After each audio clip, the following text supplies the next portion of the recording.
Hey guys, so I don't know if you guys can hear me well just because I'm using my Rode microphone instead of the Audio Technica. So normally I use Audio Technica, I think it's a 2020.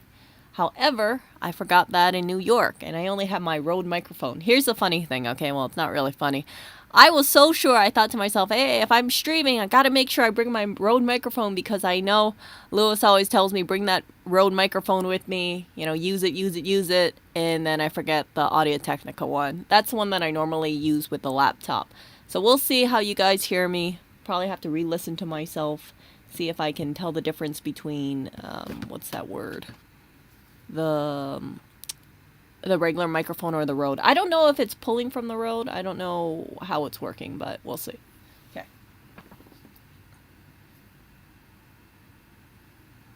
So just a brief little thingy-majiggy.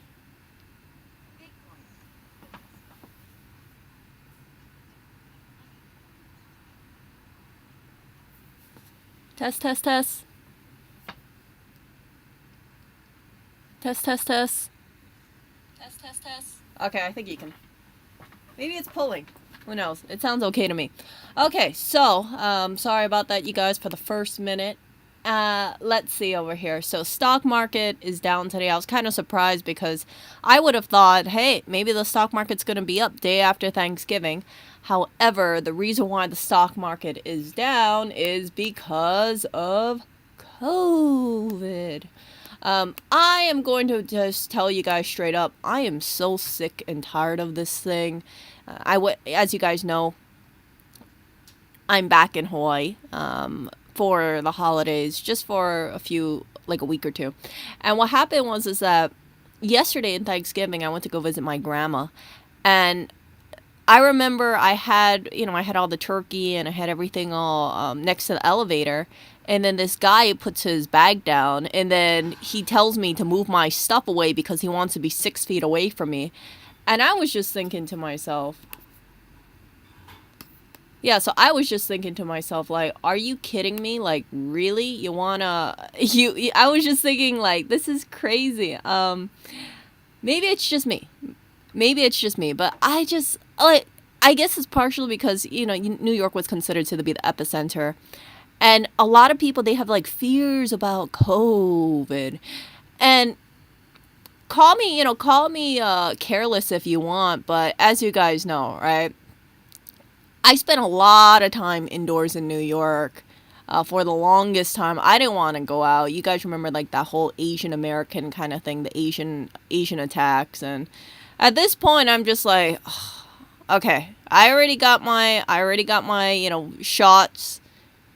I'm already kind of just like over it because it's been so long, and I look around and a lot of people aren't wearing their mask, and I'm not the best at wearing my mask either. It's just like, okay, let me put it this way. It's not that I hate wearing a mask so much. It's just that when you see other people not wearing a mask, it kind of just makes me think to myself, like, look, if you're not going to be wearing it, I don't really want to wear it too. But yeah, in Hawaii, some people are just like, oh, I don't want to get it. And if people find out I'm from New York, right? If I just came from New York, oh my gosh, that kind of thing. Whatever. Whatever. So I am not worried about this stuff at all. And when I see about this COVID fears kind of thing, maybe it's because I'm just numb to it. I'm thinking, look, we got all these things, Delta, Lambda, whatever this is. I don't know, maybe there's gonna be a zebra one. It's, I just like, I just think to myself, like, what can we do about it? What are you going to tell people to do? You're going to tell people social distance, then you're going to tell people wear the face mask, then you're going to tell people indoors. This is the same kind of stuff that government officials have said for a long time. And not only that, right? They're going to say, get the vaccine. It's like, well, I already got the vaccine. And then they'll say, well, did you get the booster? I'm like, I don't qualify for the booster because I just got my vaccine not too long ago.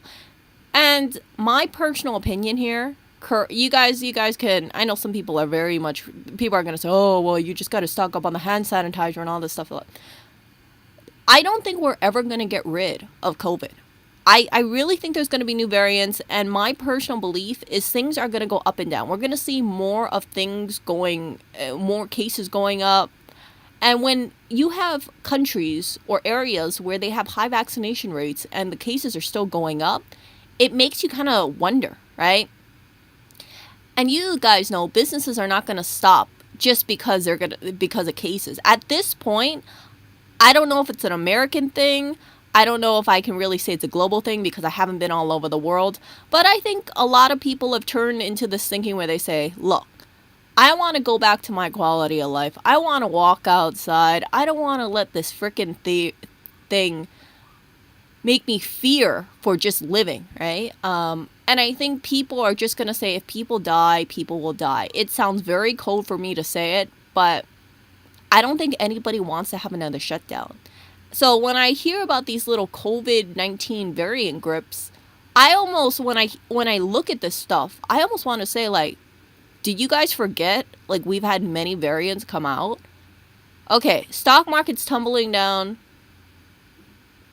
a couple percent from my portfolio. And I don't feel worried about it because I know it's going to recover, in my opinion.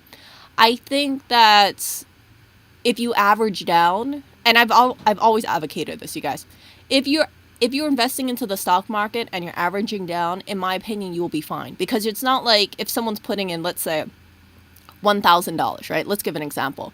If you put in $1,000 2 days ago, you're probably going to say, oh, crap, I should have invested. I'm such a loser, right? But if you're putting in like $100 a month or $10 a month, right?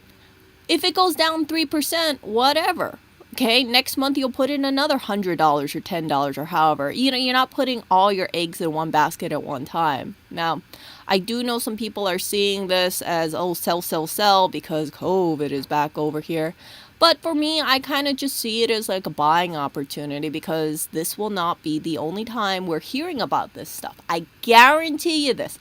Come in a couple months, come in, next year, we're going to hear another Dow tumbles another whatever, how much points. What I am more worried about is inflation, but as I found out the hard way because I put in a SPY put, I think in April 2020, and I lost my money there, the stock market is not tied in with the economy too much. It's like logic it kind of defies logic big time. If you guys are kind of wondering, like, well, what do you mean by that? It's like, look at the stock prices of some of these stocks out there. Like, for instance, GME should not be, I don't know how much it was. It was over $200 last time I checked. So yeah, I would not sell. I would still continue buying in, and I still have, my auto buys, auto investments still turned on. I'm not going to turn it off. If the stock market tumbles down, let's say if some stocks tumble down 5%, I'm still going to be buying into it. That's why they call it buy the dip. But you got a lot of people who will just say, oh my goodness, oh, the Dow is down 950 points. Oh, the stock market is down. Oh, I know I should never get into the stock market because COVID is going to destroy the stock market. And you guys can look, right? You cannot, people, if the stock market was recovering while COVID was still going on, I don't think the stock market one day is going to cripple down the stock market permanently. Again, remember, a lot of people are becoming numb to this whole COVID stuff. Just not just me, but a lot of people, and they're just sick and tired of it. And we will see. So let's look over here. Let me see over here. Yeah, it's on sale for Black Friday. I know I got a lot of, Seeking Alpha ads on YouTube, and they were saying something like stocks never go on sale, and I'm like, it's Black Friday, it's going down. Okay, so let's talk about this. Let's look at this article. I did link it below. So Wall Street is a frenzy on Black Friday as stocks around the world tumbled in the face of a new COVID-19 variant. It's a new variant detected in South Africa, Botswana, Hong Kong, and Israel. Poor Israel. I don't mean I'm just like saying that because I remember hearing Israel had a high vaccination rate. I'm like, oh jeez. Prompting some countries to put flight bans in place. Okay, I don't blame them. And then they say that the Delta variant spooked sectors like leisure and hospitality. Okay, so so let's see over here. At 2%, 2.1%. Okay. If you are invested into the stock market, if you are losing sleep over your portfolio dropping 2.2% and you're a long-time holder, in my opinion, you should not be invested into the stock market. I'm looking at my portfolio today, and it sucks to lose money. Let me see. Let me see how much percent I went down today. Let's check. By the way, how's the audio today? I'm using my Rode microphone, my Rode video mic in my headphone jack. Okay, so I went down 1.82% today. Oh, let's see. Oh, it closed early? Wait, is the stock market? I don't know. Is the stock market on today? How come my thing isn't? It says that after hours. What the? Is there something I'm missing today? Okay. Who knows? Oh, it's a shortened one. Oh, okay, shortened trading session. My bad. I don't follow this stuff. I just turn it on and I'm like, where's my money? Okay, so, yeah, stock market, my portfolio went down today, 1.82%. Not too happy. Let's see. Who took a big hit today?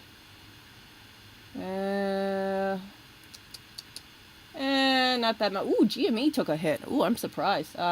I'm still holding on to GME. I'm diamond handing it right now. I know people are probably thinking, what the hell, Erica? Yeah, I'm still holding on to GME. So, yeah, see this? Nevertheless, the Dow is on its track for the worst performance since October 2020. And then they talk about this, and here we go again. The pandemic and COVID variants remain one of the biggest risks in the market, and it injects volatility.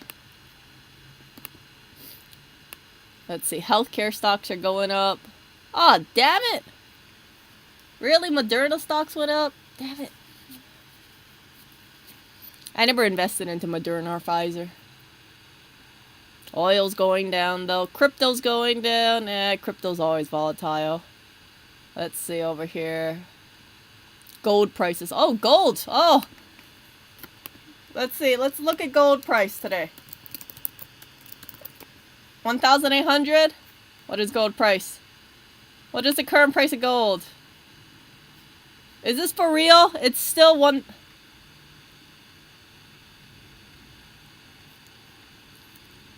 Gold prices doesn't move up. It's always like 1,800, I feel like it. Okay, ish. Oh, whoop, whoop, whoop. Yeah, I'm not a big fan into gold. You know, there's a meme about that. You know, did you hear about that? The Peter Schiff. Was it? Yeah, I think it's Peter Schiff. Peter Schiff, I always say Peter. Peter Schiff over here saying things like, oh yeah, invest in gold, invest in gold. You guys know, right? I mean, I don't have anything against gold as a commodity. I just think to myself like, man, I don't know about that. I don't know how I feel about gold. Oh, crap. Let's see. 3 hours ago, 1,780. Let's see. Gold price chart.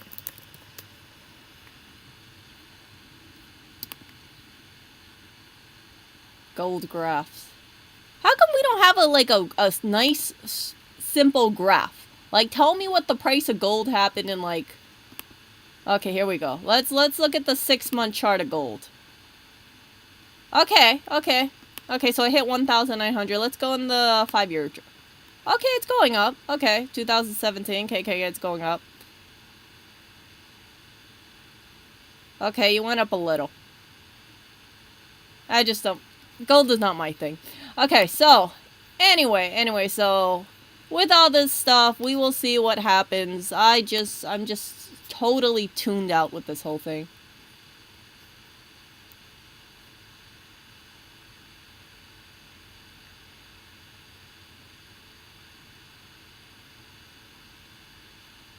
VOO. Well, whatever. You know what? I mean, like, look. If you bought VOO, or it's gonna recover. Yeah. I'm more into tech. Yeah, no, that's my freaking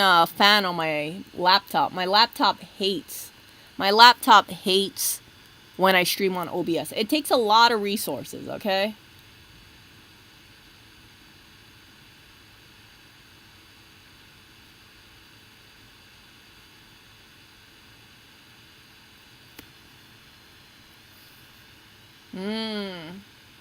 Oh, wow. So, just if anybody is invested into the stock market, I would say don't be surprised if there's a dip, because if anything, if 2020 has taught me anything, is that the stock market can tank. However, I do believe it will recover 100%. I think, here's the other thing too, okay? And this is just my personal opinion. Let's say there's a shutdown again, right? What's going to happen? People are going to say, oh, I'm so scared of COVID. I can't go out. I can't go out and buy stuff. I have to go online. So that's why if you do with online retailers, right, I think that they will profit bigly from a shutdown. For instance, right, you got places like Amazon.com. You guys know I'm invested into Amazon. But Amazon really helped a lot of people out in the pandemic, because you remember when there was like the great toilet paper shortage? I don't know what is up with freaking Americans. Maybe I think Australians have the same thing, so I'll throw shade at the Australians too. But I don't want to fight anybody for toilet paper, okay? So if you can buy your toilet paper online and get it shipped to you, that is the ideal way to do this whole thing. I don't want to go out on the street feeling like Gladiator out there because I got tissues and toilet paper and paper towels. And it's just not worth it. So if there is a shutdown that happens, my opinion, you don't have to shop on Amazon. I just think a lot of Americans shop on Amazon. Just buy it online, okay? It's not worth your life. I don't want anybody getting trampled about toilet paper again or paper towels. And if you want, you guys, my personal opinion is stock up on things like tissue, paper towels, toilet paper. When this stuff when people aren't talking about COVID, because you guys know if there's any natural disaster, tsunami, hurricane, what are people going to do? They're going to say, I got to stock up on the bottled water and the toilet paper.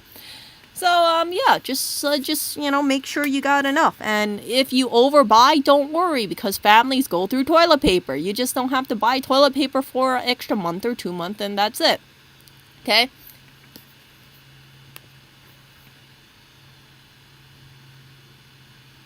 So, we will see how this thing turns out. I don't know. It takes way longer. People are getting so tired of COVID. And when I see people like looking at other people like, oh my goodness, they might be a carrier. This sounds terrible for me to say it, but I almost want to say like, okay, are you going to live your life thinking you got to stay 6 feet away from everybody for the rest of your life? Again, what more can I do as a person, okay? It's like, I already got my shots. I could social distance more. But if I'm at let's say, for instance, if I'm at a restaurant and I'm eating, I got to take off my face mask anyway, right? If my server comes over, they're going to be within 6 feet distance of me. If I'm eating with someone, they're going to be a lot closer to me than 6 feet. And if you live with someone, right? If you live with someone, there are going to be many opportunities that you're going to be closer than 6 feet. So I just think to myself like, okay, yeah, we'll try to minimize it, but you guys know, right? For instance, and I don't want to say anything, but like, for instance, right? If I go into an elevator with another person and I'm standing 2 feet away from them, they have COVID, they give it to me. Okay, I get it. But even though I'm vaccinated, I can still spread it to someone else. Now, my chances of getting sick by it, I'm talking like really bad sick, is quite low because I'm healthy. I've been eating healthy. My BMI is good. Last time I checked, I shouldn't say, you guys hear I have a cold, but other than that, right, I wouldn't be considered high risk by any measure. And it's like, this sounds terrible for me to say it, but again, if anybody gets COVID, there's nothing we can do about it at this point. It's like people are getting more lax about it just because they don't want to live in a state of paranoia. They don't want to live in a state of fear. And I never want to be one of those people where I look at another person and I say, hey, I need you to back up 6 feet so I can go grab my stuff, kind of thing.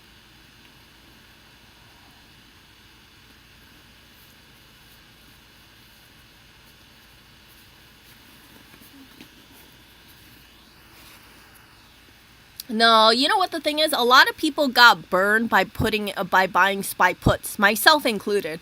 So when the shutdown happened, and you guys know, I think it was April 2020, I bought a SPY put.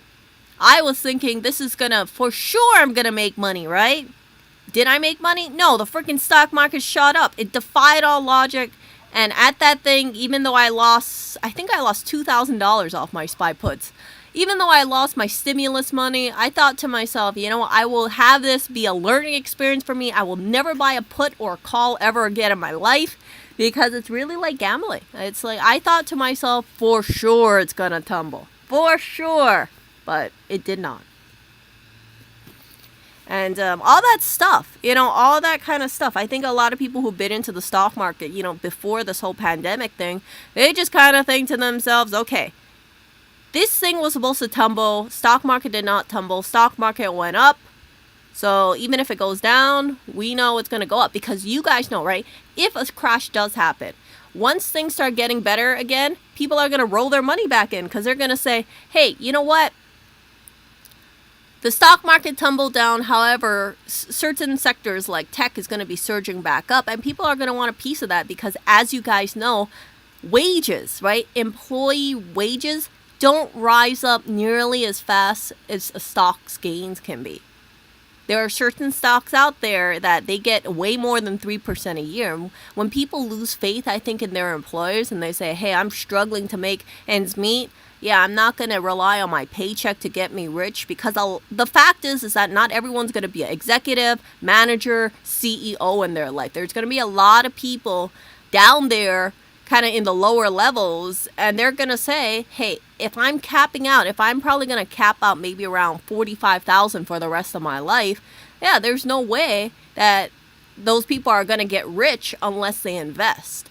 And that's the allure of the stock market. This is why I believe even if the stock market does crash temporarily, people will go into the stock market, because they'll see, hey, you know what? I don't want to be limited by my 45K a year. I want to have more money than that. And the way I can do that is save my money and invest my money.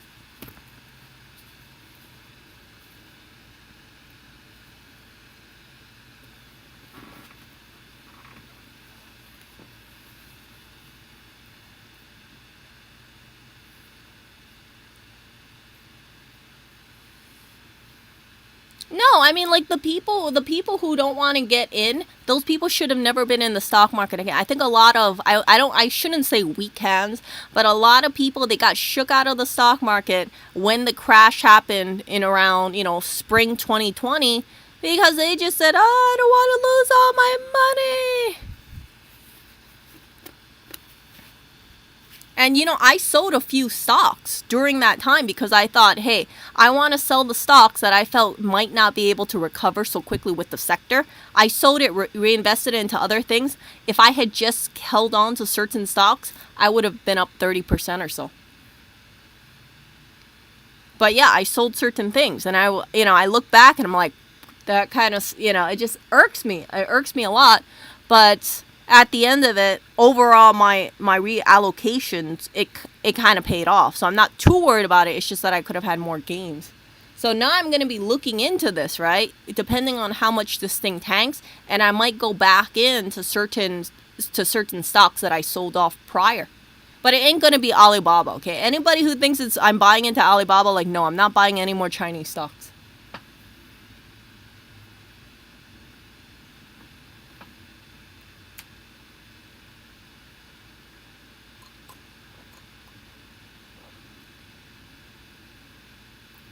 Oh, after the 2020. Oh, no, you know what the thing is? Like, I feel it this way. So my stocks went down about 2% today. I don't think most investors are going to be selling off their stocks because of this. I think we're seeing the tumble, and people are going to say, okay, I'm going to wait till the dust settles, and then it's going to shoot back up. It's not going to be that bad, in my opinion. And even if it is, I'm gonna look at it, and I'm gonna say, hey, this is a time. This is a buying opportunity for me.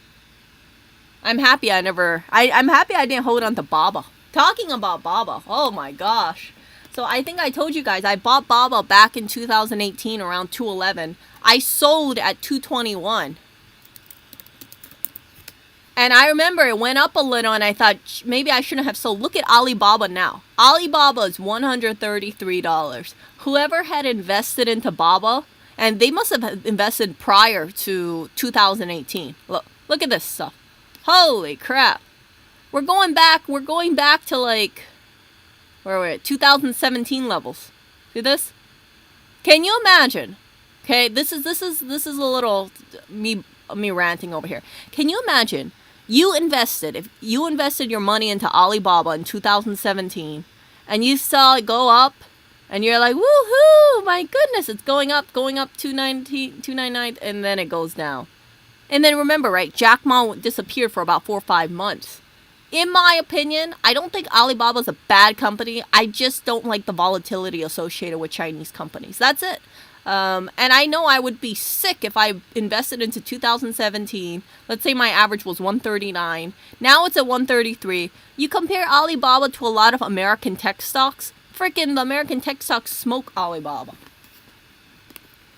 I will always be extremely pro-tech.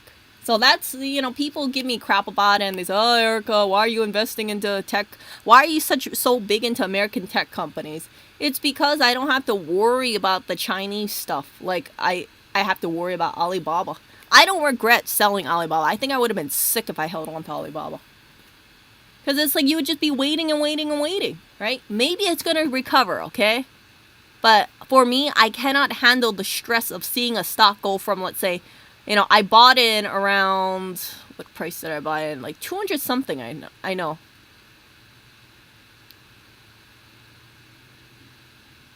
Yeah, see, like around 208-ish, around there. But I did average over time, right? So I remember my average was about 211. And then, yeah, it's just like, you could see it's just like, long term, it looks like it has a hump, but that isn't very good. I don't like having the idea of you hold on to a stock and you hold on to it for 4 years and you don't get any gains. AMD, let's check. I don't go into... Oh, wow. AMD is always surprising me. I remember AMD was, Oh, wait, AMD. Oh, my God. I'm so sorry, you guys. I thought of AMC. I thought of the meme stock. AMC, AMD, big difference. Yeah, AMD is doing really well. I'm happy about AMD. See that? I was actually talking to someone recently about stocks. And, I enjoy it. I enjoy it because I think it's good to have certain discussions about things. Of course, as you guys know, I'm definitely not no financial professional. But my thinking is like, I would not bank against tech. I think that if you do invest into things, invest into the leaders. You don't see them going away anytime soon, or if you feel like they're the powerful ones in the industry. And they got a lot of, what's that word? Trading volume kind of thing. That's the way to go. Don't do any of the freaking penny stocks, and any of the people who say stuff like, oh, invest into my stock, it's like 7 cents right now. Oh, if it goes up to 14 cents, you're gonna be rich, you're gonna double your money, because nobody knows that stuff. Like some of these stocks, it's like you see it and it's like, oh, how much do they make a year? They make like $3 million a year. It's like, why? How am I gonna tell people to invest into the stock when they're only making like $3 million of profit a year? That's just stupid. I know I'm probably gonna trigger people who are invested into penny stocks, and they're gonna say, just you wait, Erica, I invested into a stock and it's like 50 cents, and when it hits like 60 cents I'm gonna, it's like, no, or worse, right? The stocks that are like super cheap, it's like you hear them and they say like, oh, it went from like 70 cents to like 73 cents. It's like, oh gosh. I don't like it. It's just too much stress. It's too much stress. So, yeah, anything that has, like, a bigger company, I like. I don't want to do any of these tiny freaking penny stock companies. And then when you hear about people, right, they invest into these penny stocks, what happens? The stock market tanks, and they're like, oh, we got to get people back into the penny stocks. Don't lose faith in our penny stock. It's like, You think the stock market's going to be talking about a lot of these penny stocks? Oh, hold up a second. Apple went down, let's say 5%. Oh, but wait, don't invest into Apple. Buy the stock that's like 50 cents or so. It's like that nobody's heard about.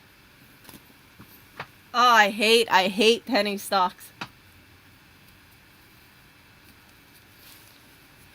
So yeah, it's just yeah. If anybody is like, if I hear about anybody who's like, I invested into a penny stock, I tried the stock market, I invested into a penny stock, and I lost money, and the stock market is a scam, I'll probably just think to myself, yeah, if you invest into a penny stock and it didn't go up, and you lost money and nobody bought, there's probably a good reason why you're not successful. And I shouldn't generalize like that, but come on, like if you're going to be putting in, let's say, $1,000, don't put it into a stock that nobody's heard about, okay? If that is your whole portfolio, if you are not going to diversify and you're like, I'm going to be buying this like 50, this 27-cent penny stock, and just you wait until everybody on StockTwits hears about it. They make a couple million a year, and I'm gonna be rich. I'm gonna be richer than those people who invest into Amazon. It's like, yeah, well, the Amazon people probably ain't losing sleep. See? I'm just, I hold. I am diamond handing over here. I believe heavily in dollar cost averaging. I believe heavily in holding, and I believe heavily in whatever you invest in, make sure you believe in it. Make sure you do your research and you have a lot of faith into the company. Now, I also believe in diversification. So I'm not that kind of person who's like 100% AMD or anything like that. If someone wants to do it, that's, I hope it works out. But I don't want it to be like, hey, AMD went down 5%, and then I see another company that I was thinking about investing in, and then they went up too. You see? So I like diversifying. So, but again, I'm not going to be one of those people who thinks like everybody who's invested into big tech. Yeah, I don't like the people who say like, oh yeah, I don't want to invest into tech. This tech is a scam. Just wait, tech's going to go down. It's like tech went up, let's say, how much did AMD go up this year?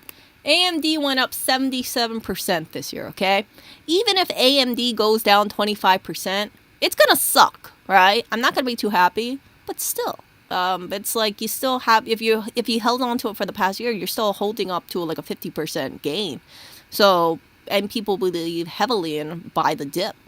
So I would say AMD is a lot better buy than any penny stock.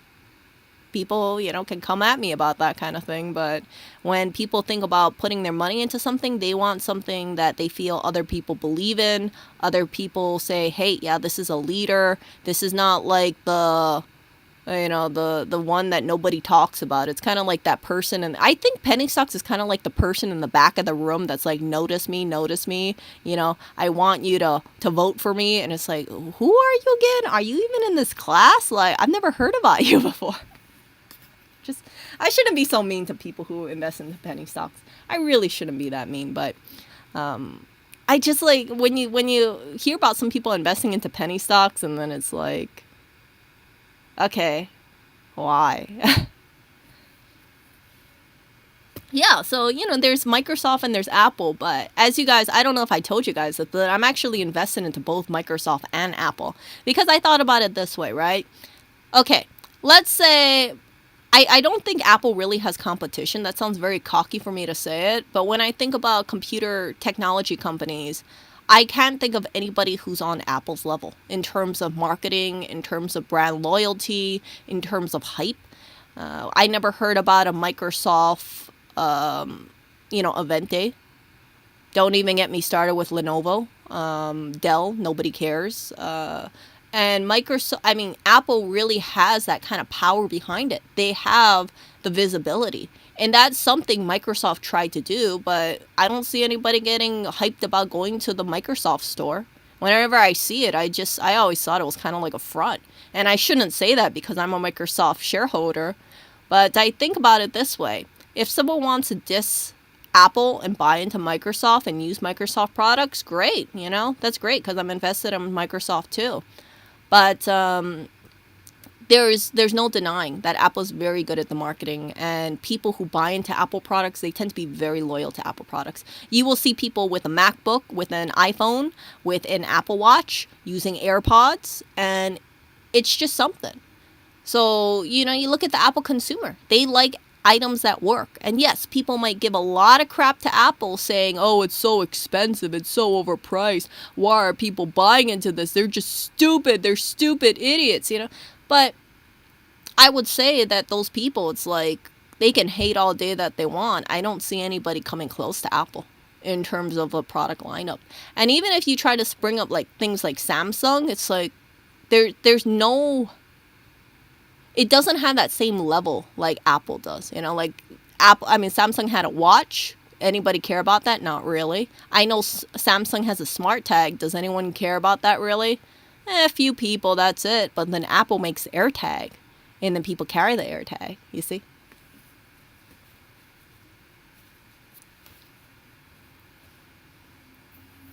Yeah, let's look at Apple stock, by the way.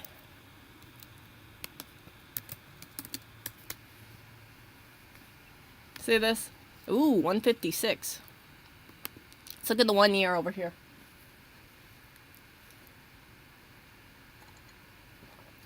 So you see over here, the 116s.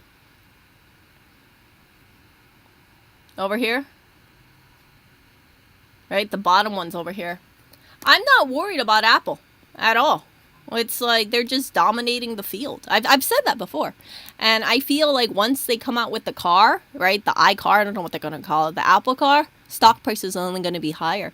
If Apple does another split, I completely welcome it, 1,000%. But that's just me. I know I come off as very biased because I'm doing this on a MacBook. Everybody knows I really do like Apple products. But I like it because it's simple, it works, it's sleek. Yes, my fan is going crazy, but keep in mind, this is like a 6-year-old computer. This is not a new computer. So let's look at Microsoft, right? Microsoft. So Microsoft is, let's see, the 1 year. See, Microsoft is not bad either, 53%. See all that stuff?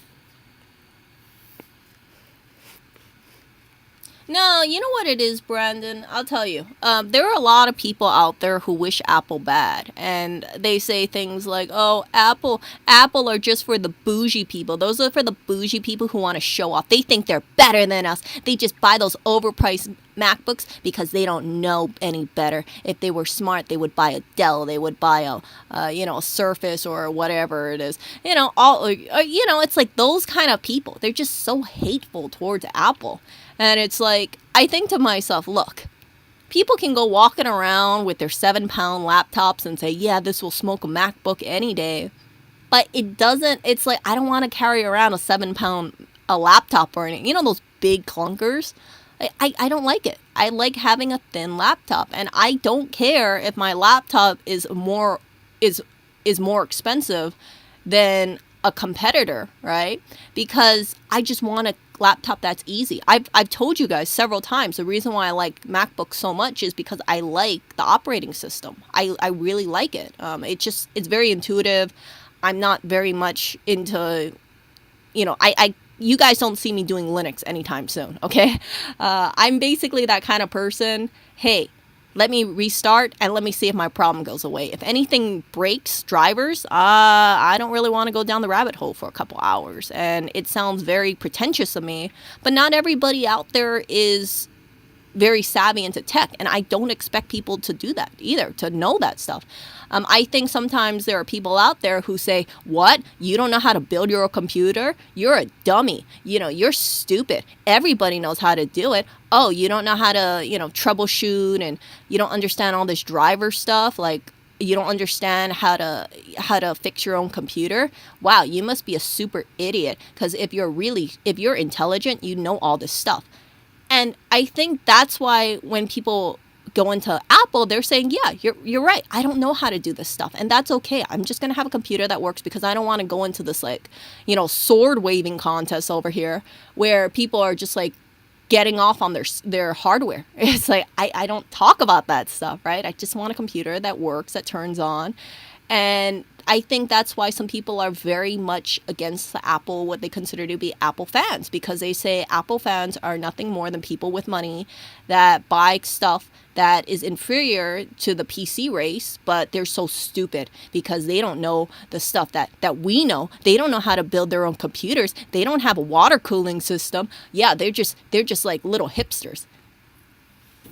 And all that thing. It's just like, it's so irritating. But to each their own. If they want to get off on this kind of thing and try to start a war with people who just say, hey, you know what? I'm just going to buy a MacBook and just keep my head down and that's it. It's like, it doesn't have to be like one of those like car people. The car people say, what's under your hood? Or, what do you have? Or how fast does your car go? It's just a freaking electronic device. I just want it to give me the internet. I just want it to run. That's it. I don't want it to freeze. That's all. I don't want to spend hours upon hours building my own computer. I don't get anything out of telling someone like, oh, I built my own computer. You want to talk specs and hardware with me? It's like, no, I want to do other things.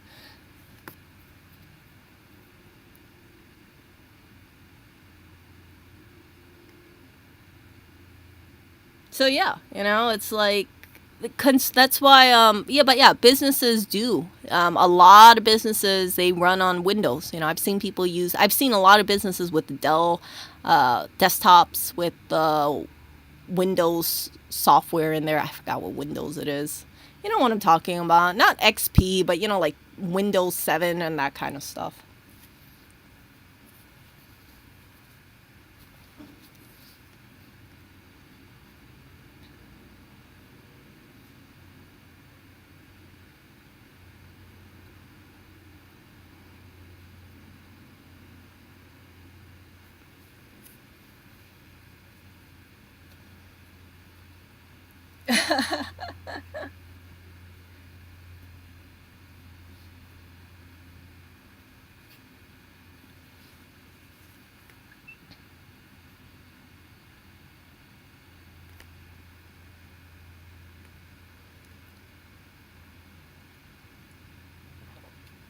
So yeah, I know a lot of businesses use Microsoft, but I don't like Microsoft. It's like whenever as a person who used to use a Windows computer, whenever I think of Windows, I mean, I know people will say I'm just living in the past, but I just think about me having to fix my own computer, me having to figure out why this isn't working, me having to deal with drivers and things like that. And it's so tiresome.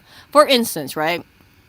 I told you guys that I told you guys like I have a Chromebox over here, and the Chromebox, it's a older model, but Google, they stopped doing this cloud computing thing, or they phase things out. So my freaking printer, which is a MX922, it doesn't work with the Chromebox. So I need to download some kind of PPD or something like that. And if I don't update that kind of thing, it's just like it can't print at all. And I just think to myself, like, this is something, because with my MacBook, I've never had any issues with the drivers not being able to hook up with my printer, but I constantly have problems with the Chromebox in terms of printing, because it's like, I think Google just said it was like outdated, so they didn't want allow the Chromebox to print. Kind of sucks. But then again, the Chromebox was, I think, about $160, and it works really well. It's very fast. The only problem is that, I got this stupid driver thing that I got to deal with. And I don't have to deal with driver issues, really, with the MacBook.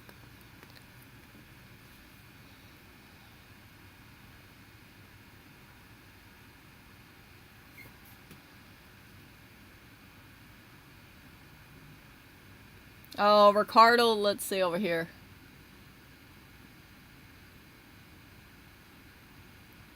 Yeah, Amazon, their cloud computing is huge. Tesla, yeah.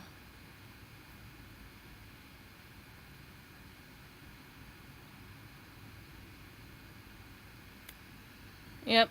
I think, people People don't, sometimes people, when they think about Amazon, they just think that they're the people who just do Whole Foods and they just do, shipping, I don't know, shipping shampoo to you in like one day. But Amazon is huge.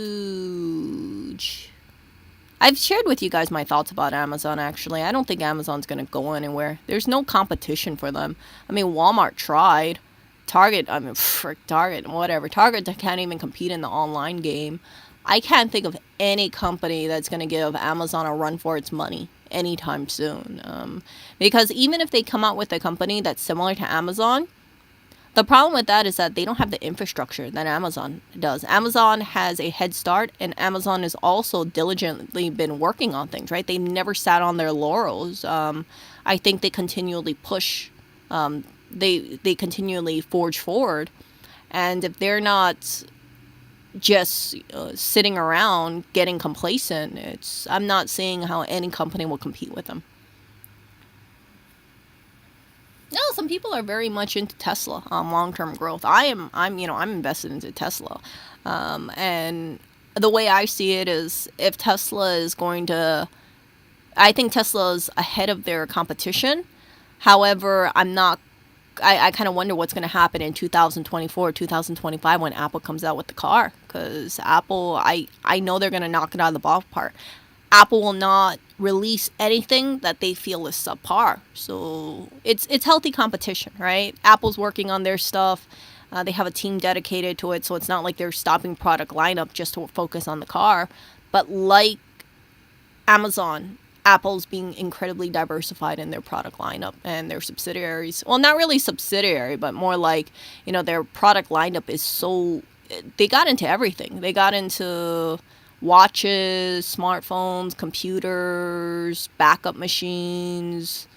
What else did they get into? Headphones, subscription services, right? Apple TV kind of stuff. Those Apple Fitness stuff, and then Apple Car. They're only going to get bigger. And Microsoft, it's like Microsoft got the cloud and they got some computers and some operating systems. But in my opinion, it's like, that's what I kind of think about. It's like Microsoft is strong, but they don't have that whole product lineup that Apple has. I don't think Microsoft's going to be trying to come out with a car anytime soon.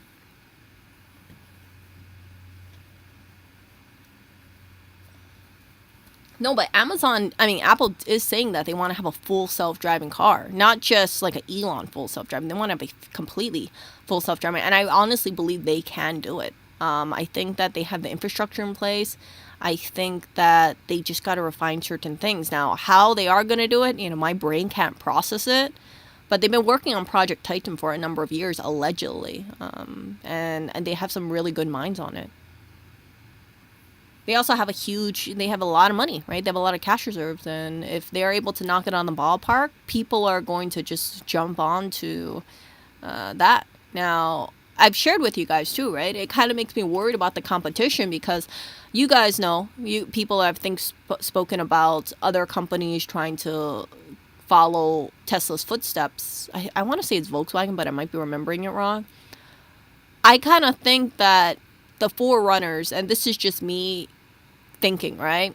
I really think the forerunners in the whole EV car race is going to be Apple and Tesla. That's it, because they got the buying power. Even if Ford comes out with full self-driving, ain't no one going to be hyped about Ford, okay? No one cares about Ford or General Motors too much. Even, like I said, right? I think, what was it, like Chevy, Ford, all those companies. If Honda made one, I think people will be like, that's cool, whatever. But people will just definitely jump on the train if there is a full self-driving fully from Tesla and Apple. I think those are the names that you would trust a lot more than any Ford, GM, or Volkswagen.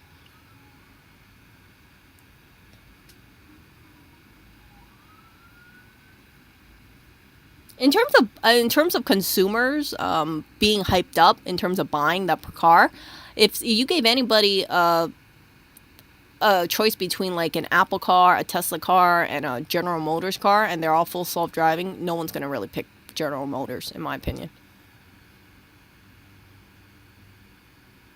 Nah, they're gonna say it's a work in progress. I think Elon even said full self-driving will always be beta, right? And I think he did that to like cover his ass. They are moving forward. I think the competition from Tesla, I mean, Apple's definitely moving them more forward.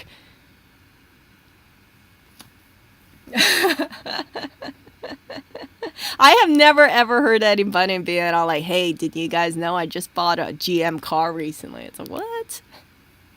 No one cares too much.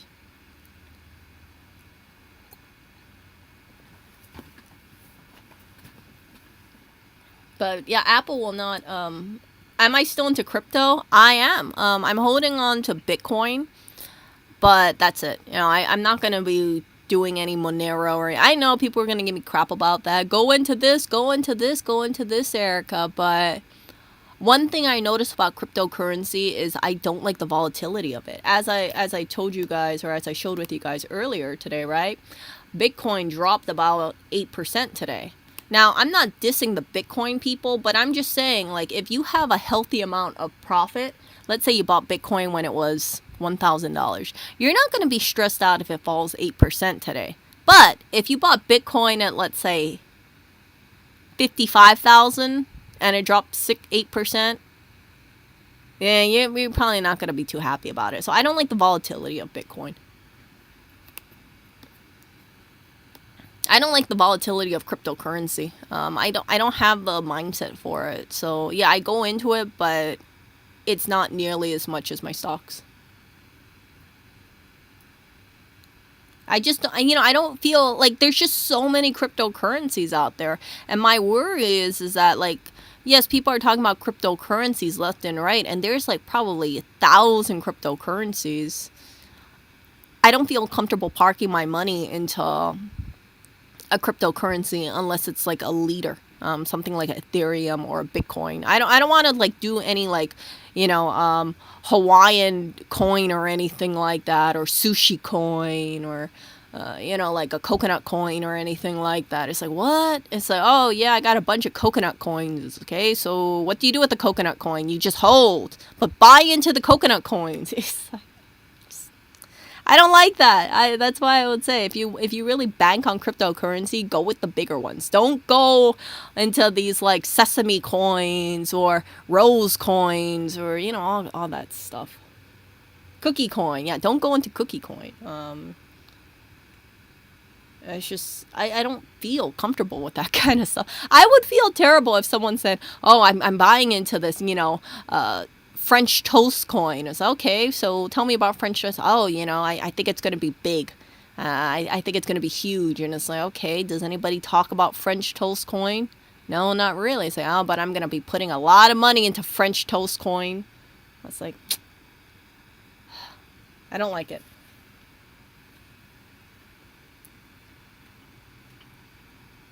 So that's just my thing. I don't want to invest into any French toast coin and then say, okay, I bought it at 1 penny. I just need to go up to 2 pennies and then I double my money. Oh wait, nobody's talking about French toast coin. Hold up, let me go on Stock Twits and get people hyped up. Do you like French toast? Then you should invest in French toast coin.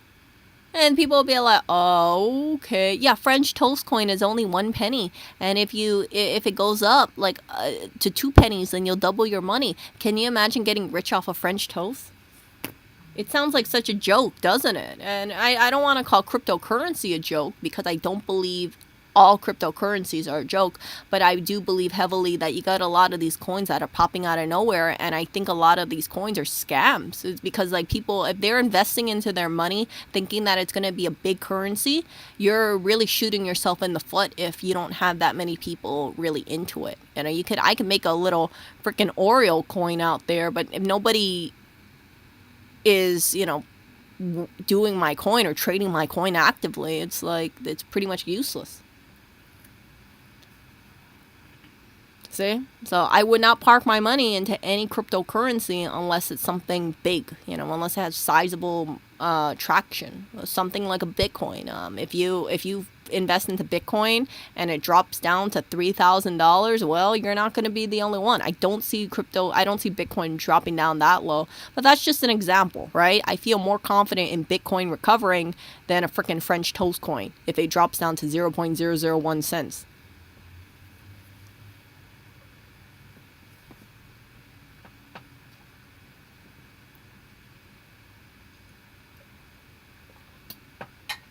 So we will see, we will see what happens to everything, stock market and cryptocurrency. I think the only thing that is unique about a lot of these cryptocurrencies is just the name, right? French toast coin, chicken nugget coin, Oreo coin, queen coin, I don't know, fruit coin, all that kind of thing. I remember I was hearing something like Burger King. I hate to say it, but a lot of cryptocurrencies is turning into a joke when freaking Burger King has their own crypto. Let me show you guys this one.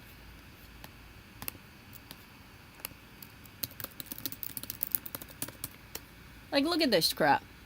Burger King has a crypto thing. See? Okay, so my bad. They don't have their own cryptocurrencies. But see this? You get Doge, and then you can also get 2 million Dogecoin, 220 Bitcoin. Not bad. Not an advertisement. We just heard about it. Okay, I guess I was wrong. I thought Burger King was making their own cryptocurrency.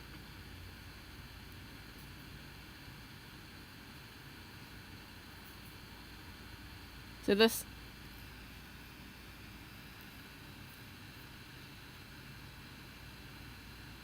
Dang it, it already ended November 21st.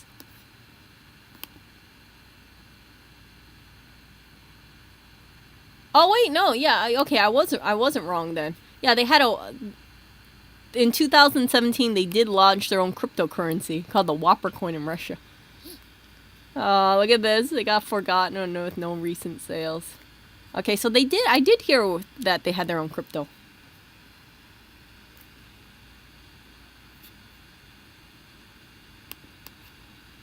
Can you imagine if Taco Bell made their own coin? Taco coin? T-Bell coin?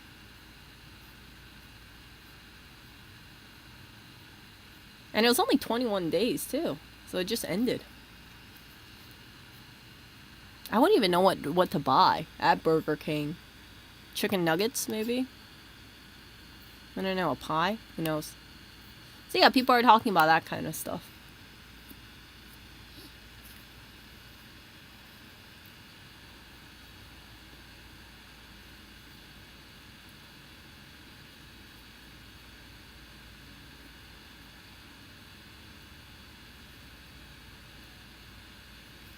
Yeah, BK coin sounds nice.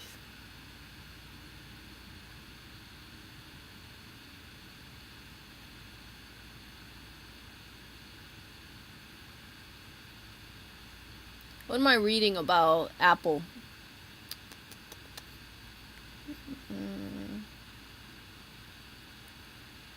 No, Apple doesn't have a shaking business model. They have a wonderful business model. Think about it, right? You buy a iPhone, then you want to have a watch to measure your heart rate, or you want to text your friends using your watch. You can do it using your Apple Watch. If you want to run, you can hook it up to your AirPods. You want something that's cool, cool headphones, get Beats. It's really something. All that thing. I think Apple is doing really wonderful in their product lineup, and I would never ever go against Apple in terms of that, because it's like, once they make a new product, whatever their new product is, people are going to be interested and people are going to be listening to it. I mean, even something like a freaking Apple mouse, right? I know most people don't use mice anymore, the Magic Mouse, but when that came out, I remember people were talking about like, ooh, look how sleek it is. Look how cool it is. I've never ever heard anybody talk about other mice in that way. Like, yeah, you got the gamer, like the raising mice, but that's about it. Nothing is kind of similar on Apple's level, in my opinion, that I can think of as a consumer.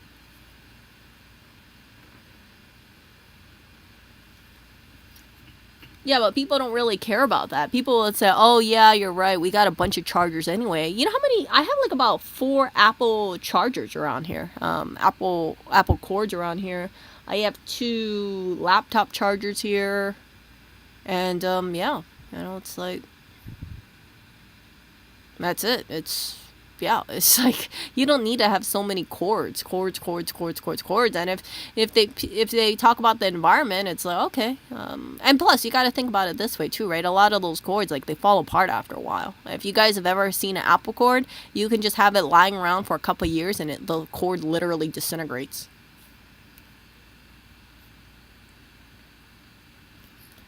No, I don't think it's slowly declining. I think that it's stable. All they got to do is, like, people who buy MacBooks, if they're buying another MacBook, they intend on having that computer around for the next 2 years, in my opinion, right? And if they had two positive experience with the MacBooks, you think they're going to change over to what? HP? No. You think they're going to change over to Lenovo? Not really.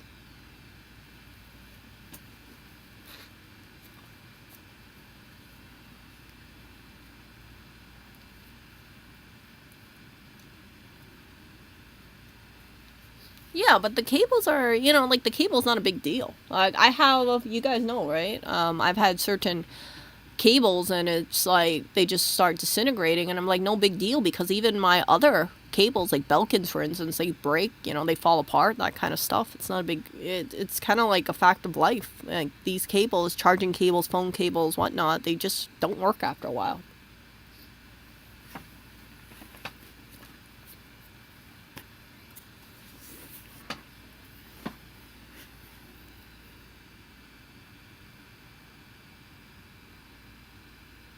I think they will. I think for Apple, they're gonna continue really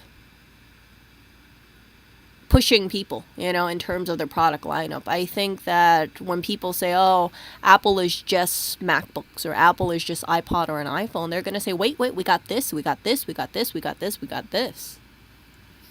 I mean, like talk about like the AirTag, for instance, right?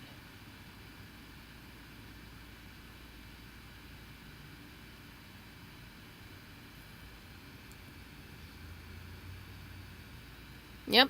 So I don't see Apple doing something where they're just like saying a big F you to the consumers because they know that they need to keep the consumers, the Apple consumers happy. Like they can take away certain things. They can say, okay, we're gonna not give you a cable. They're gonna say, okay, we're citing it because environmental reasons. Okay, people can say like, yeah, that kind of sucks, but whatever. I'm still gonna be buying that $1,000 phone anyway. I'm still gonna be buying this. I'm still gonna be buying that.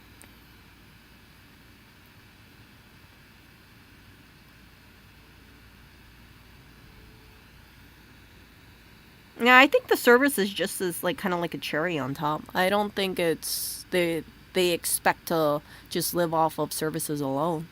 It's more like another income stream, right? But it also gives people a reason to say, "Hey, this is why you should buy this," right? You want to go ahead and exercise? Oh, don't worry. We got an Apple Watch that can measure your heart rate and then you can watch this thing on your phone or your iPad and it's like you don't have to buy new stuff. You already have this stuff.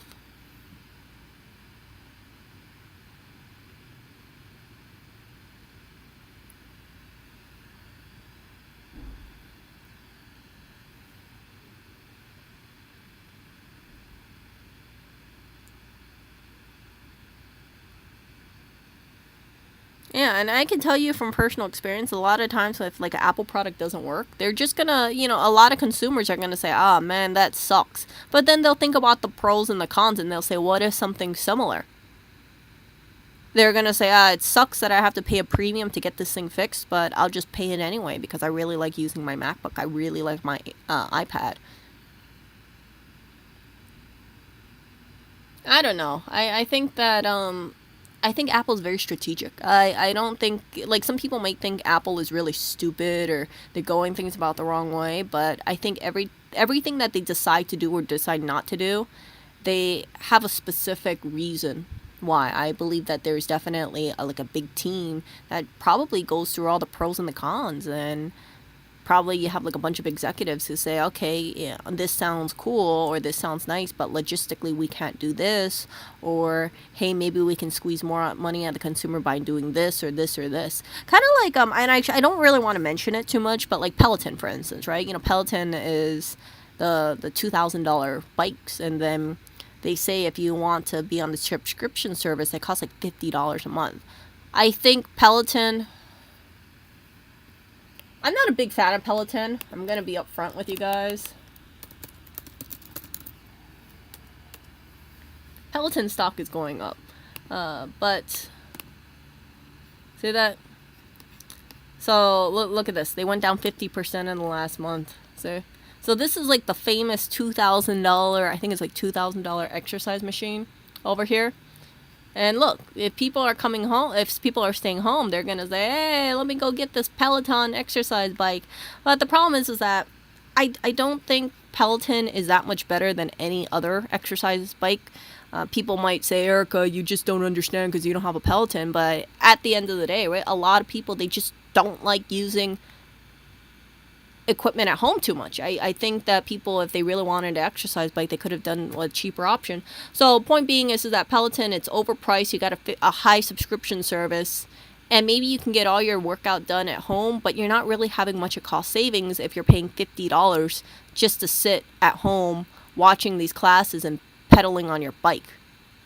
And because it has such a high upfront cost, you can buy a cheaper bike for maybe like $400 or less. You can buy something used. Yeah, it's just like I look at that kind of stuff and I think, okay, so $50 a month times 12, that's $600. You're gonna have to pay $600 a year just to be a part of this Peloton thing. That price point is way too high. They should have never ever made that price point so high. And people could argue, Erica, you're just not a fitness person. You don't understand. But I would say if you go to a fitness place, yeah, like you can lift all those weights. You want to go on an exercise bike at Planet Fitness, you can do it for $10 a month.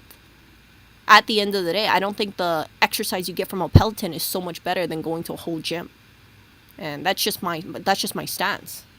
But if you are, let's say, that one kind of person and you're saying, well, I really do want to have the cream of the best of the best, you know, the cream of the crop bike, maybe it is the Peloton, but I don't like that it has such a high subscription model. And I wonder and I worry that if money becomes tight for people are going to say, okay, I'm going to sell my Peloton.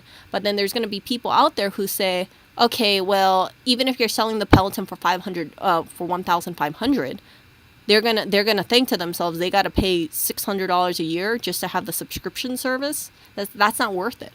It's like, I want to buy something and just kind of be done with the cost. I can't imagine, for instance, buying a MacBook and then they tell me, oh, you got to spend like $20 a month just to use the MacBook. And that's why I don't like Pelotons at all. I cannot, like, even if people will say Peloton will go up, I cannot in good faith buy Peloton stock because I worry that if people are tight on money, right, never mind, right, because you know there's going to be people who will say, oh, buy Peloton because it's like the Apple of exercise bikes. I think to myself, people are not going to want to foot the $600 subscription fee. When you can go to something cheaper instead. And if you buy a $2,000 bike, what's the, like, maybe it's superior than the other bikes, but is it really that much price point different if you're not going to have the subscription? You see, like, I think the highlight of the Peloton is the bike itself with the subscription.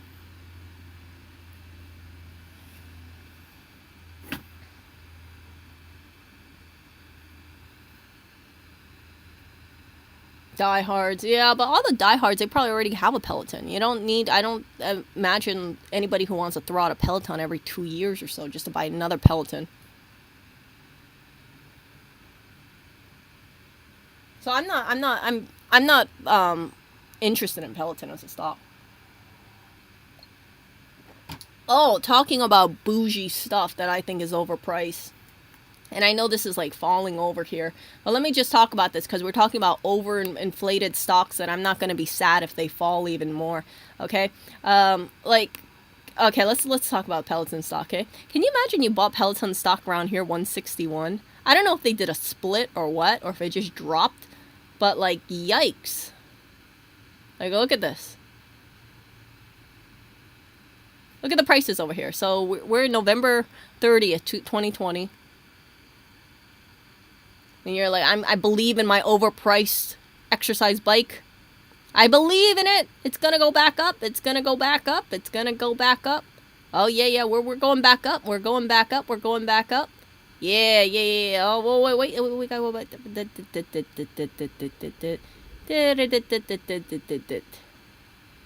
Yeah. Inflation, rising costs, people want to save money. Cancel the freaking Peloton subscription. Too freaking pricey. $5-10 a month, I think they could have attracted people on there. If they made it $10, I think people would be way more on board. But freaking $50, this is like bougie McBougie pricing.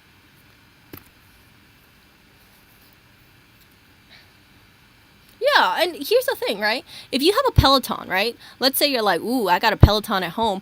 Unlike an Apple product, you can't bring it outside and show off to the world you got an Apple product. Because I know there are people out there who walk around and they're like, ooh, look at me. I got the newest iPhone. I got the newest MacBook.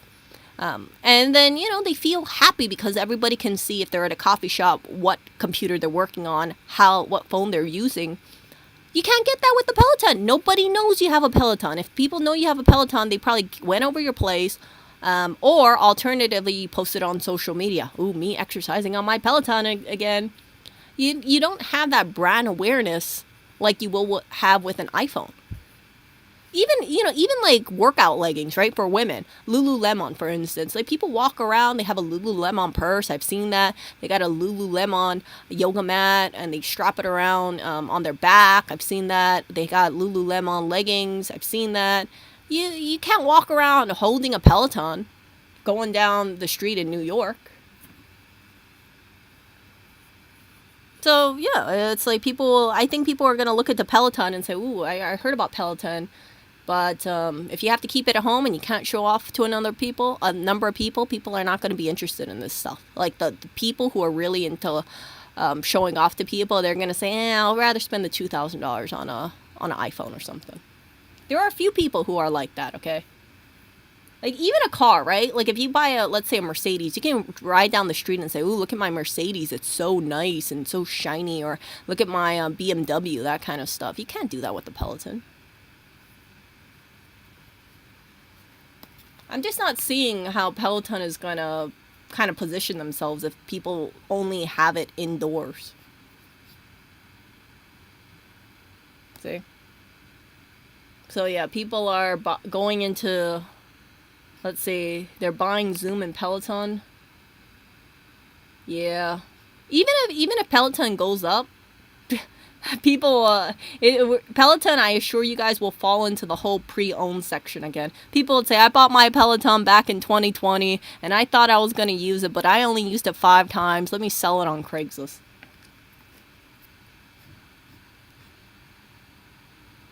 Yeah, okay, so let's see, Carnival, Peloton, all that stuff again. Waiting for Apple stock to go up. So let's see, the 1 year of this, Peloton, $57, 57% down. Let's look at the 5 year. Okay, this isn't too bad over here. Okay, so you went up 83% in the last 5 years for Peloton. See that? Meanwhile, one of my favorite stocks over here, you guys know. What would I rather invest in? Peloton? Or this one? Peloton? Or this one? Obviously, I'm going to go for Apple. So we will see. We will see. But maybe some people will think that, oh, Erica, just wait. Apple's going to go down. Just wait. They're going to crash and they're not going to recover. Whatever. So, yeah. And yeah, this is obviously just my opinions. And so if the stock market does go down, and I know I'm talking and ranting over here, and I want to end it soon, but just think about what company you think will be able to beat, or no, I don't want to say beat, but like ride out COVID. And I don't think Peloton will win out. I mean, it might have a surge back up, but long term, I feel more comfortable investing into a company like Apple than Peloton. Because, again, people, if they want to go and text their friends, they can do it on an Apple product instead of a Peloton. If people want to, let's say, connect with others, right? They can say like, oh, okay, I'm going to FaceTime someone. I'm going to make sure that I do some kind of, I don't know, Skype call on my Apple laptop or my iPhone. And it's just, it's good. You can do things, and you have a lot more things to work with on a Apple device than you have with a freaking exercise bike. And maybe this will age poorly. I don't think it will, because I don't see people surging out and breaking down Peloton's doors kind of thing just to get the newest Peloton. Like, let's be honest here. Like, nobody really gives a shit if Peloton makes a new bike or not. I'm not seeing how they're going to reform or change or dramatically have a change from an exercise bike from one year to another year. Maybe if the wheels are smoother, maybe the gears are nicer, maybe they have more coaches, but it's not going to be changing that much compared to a computer or a phone or other accessories that Apple has. And so not worried about this kind of stuff at all. And we will see how this ages in terms of it being a buying opportunity. You guys know what I'm going to be having my eye on. Obviously, it is probably going to be the fruit. And whatever you guys do, right? Just ask yourself, if you guys are not invested into the stock market, and let's say you're seeing all this stock market go down, don't be surprised when the stock market recovers. And I think that this kind of bad news that you hear about the stock market tumbling, some people, they hold on to that, and then they tell themselves they'll never invest because the stock market is just going down. But again, if COVID has taught us anything back in 2020, and that was far worse, because remember, you heard about Italy having like pages and pages and pages of obituaries, or all these people who died. I don't think that this time around will be that bad. And I think that if there is to be another shutdown, there will be so much protest. People will not allow it. And again, overall, my feeling in the United States is people are sick of it. People say, we don't want another shutdown. We don't care if people die. If the hospitals get overrun, that's their problem. That's not our problem. And it sounds like very selfish thinking. But at the end of the day, if people are not in the hospitals, they don't care about the hospitals, They're going to say, oh, well, healthcare workers are strained out. Well, not our problem. I don't care. I'm still going to be going out, going out to restaurants and things like that. And they don't want to have their life inconvenienced. They don't want to have to have certain restrictions placed on them. They don't want to be told, like some countries, from what I heard, is that they have things where they say, oh, you have to be home by a certain time, and that will not fly well in the United States. And it sounds very much like survival of the fittest kind of thing, but that's my feeling about this. And I think there will be I don't think there will be a shutdown in the United States.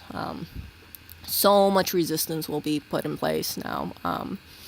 And even if there's a shutdown, people will say, what will we get from it? How long will we have to live like this? We already got the vaccines. We already tried to do the social distancing. We're already having the vaccine cards. We already wear a mask in certain areas where we're required to.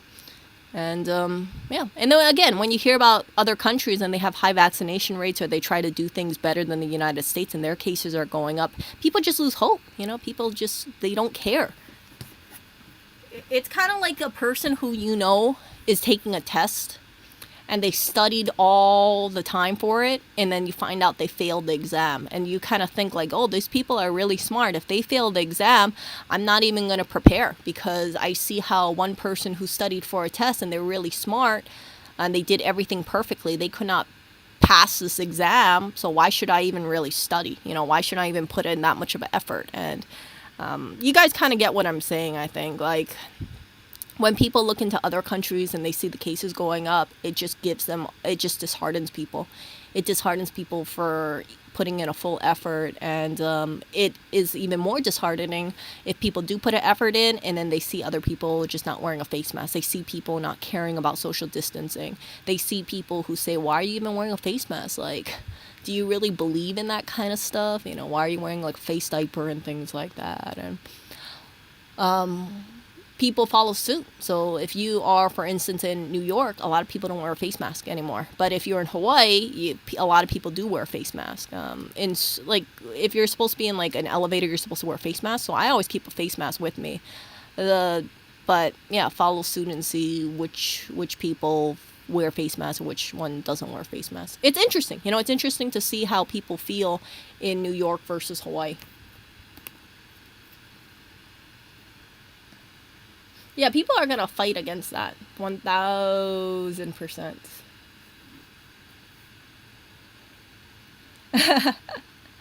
Yeah. Yeah. Thank you, Ricardo. Ricardo says, whatever, I do what I want, Eric. Yeah.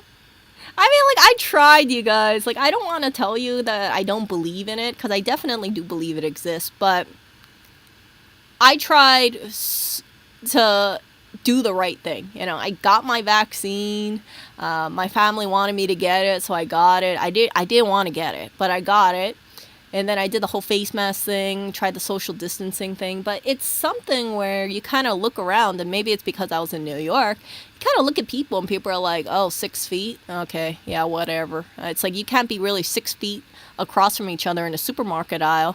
And then if you got a person who's like, oh, can you move a little forward? I want you to be 6 feet away from me. You kind of think of them as a Karen. It sounds so cold for me to say it, but it's like, dude, if you're going to be like this, like, why don't you move yourself, or why don't you just like shop online if you don't want to deal with people? Like, why are you going to live your life in a bubble and be like, hold up, I don't want anybody around me for the next 6 feet for the rest of my life? It's like, you kind of look at those people and you kind of think they're complete germaphobes. It sounds very cold for me to say it that way, but when you live in New York and you see a huge majority of people being all like, oh, I can't believe I got to take out my vaccine card, oh my gosh, that kind of stuff, or I can't do this or can't do that, and it's just like, you kind of think to yourself, is this really the new normal? And if you already got the vaccine, you feel like you should have had your freedom back, but you really don't have much of a freedom back, because people are still saying, oh, watch out for, try to keep socially distanced. Even if you got the vaccine, make sure you wear your mask, even if you have the vaccine, and make sure that you do this or you do that, even if you have the vaccine. So it's like you treat everybody who has a vaccine as the same as the people who are unvaccinated, and then people who have the vaccine, they'll just be like, why should I even do any more preventative measures? It's like, when is this gonna end? It's never gonna end. And I'm not dissing the unvaccinated, because, again, you guys know, right? I didn't want to get the vaccine. I truly did not want to get the vaccine. I was like, I don't think I need it, but I wanted to not have my family worry about me, so I got it. I had just minor complications. I think I'm fine right now. But yeah, it's just like, your life does not dramatically change just because you got the vaccine versus you don't. The only big difference in like New York is like, you can eat indoors if you have the vaccine card. So I didn't want to be one of those people who was just like, if I didn't have the vaccine card, people would have said like, oh, you can't eat here with people, you have to eat outside, or we can't allow you in here because you don't have the vaccine card. So yeah, that's the thing that I really am. Yeah, that's one of the few positive things about getting the vaccine. But I don't feel safer having the vaccine. I don't feel any more hopeful about society because I have the vaccine. I shouldn't say this, but I just kind of think to myself, if we're vaccinated, unvaccinated, we still got to possibly have a shutdown and things like that. Oh, Lordy. And then the worst, right? I was speaking to people recently, and they said, so are you guys going to get the boosters? And overwhelmingly, a lot of people, they don't want to get the boosters. They're like, I already got the 2 shots. I don't want to be dealing with a shot every 6 months. Like, well, how much of stuff are we going to get into our body? So, by the way, if you want to eat at a restaurant, you got to get a booster every 6 months. Oh, by the way, it doesn't really protect you against everything. You still got to wear your mask. You still got to socially distance. So all this kind of thinking, right? This is why I say that I'm not worried about the stock market. Because we're just going to see these same kind of cycles. And then people, they're just going to be apathetic to it. They're going to say, oh, a new variant came out and it's rushing, it's, let's say, in the Middle East, and or it's coming from Russia or whatever, and it's coming towards the United States. Oh, well, we already had COVID come from China or Italy or whatnot. So what's the big difference now? What's the difference between this variant versus another variant? What do you want us to do? Oh, you want us to socially distance like you've been telling us for the longest time?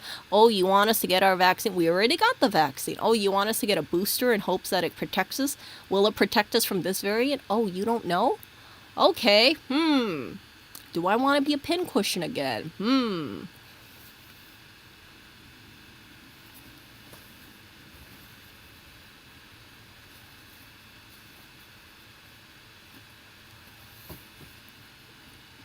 Yeah. Paul says, you don't think avoiding hospitalization is a plus? People don't care. If people are not in the hospital, they don't give a crap about that. They're going to say, that's not my problem. That's someone else's problem. I mean, let's talk about it, right? People will always say, let's avoid hospitalization, let's avoid hospitalizations. I think overwhelmingly, we think the people who are most at risk are the people who are old or the people who have health issues. If you are a person who is, let's say, young and strong, you're going to say, hey, let's say you got a person who's like 25, right? They're going to say, I'm pretty much at the prime of my life right now. I don't want to spend all day, all night staying 6 feet away from people. I want to go drinking. I want to go to the beach. I want to go partying with people. I don't want to be thinking to myself, oh, hold up a second. Yeah, 6 feet. Yeah, I can't go to the bars anymore. Oh, I got to stay at home. I got to, stay in my room all day. No one likes that. So yeah, people would say, I don't care about the hospitals because I'm not going to end up in the hospitals. That's what you're going to have from like the younger folk, the people who don't have health issues, the people who aren't, let's say 50 years old or something like that, the people who are not immunocompromised. They're going to say, well, if there's a hospital issue, that's their problem. That's not my problem.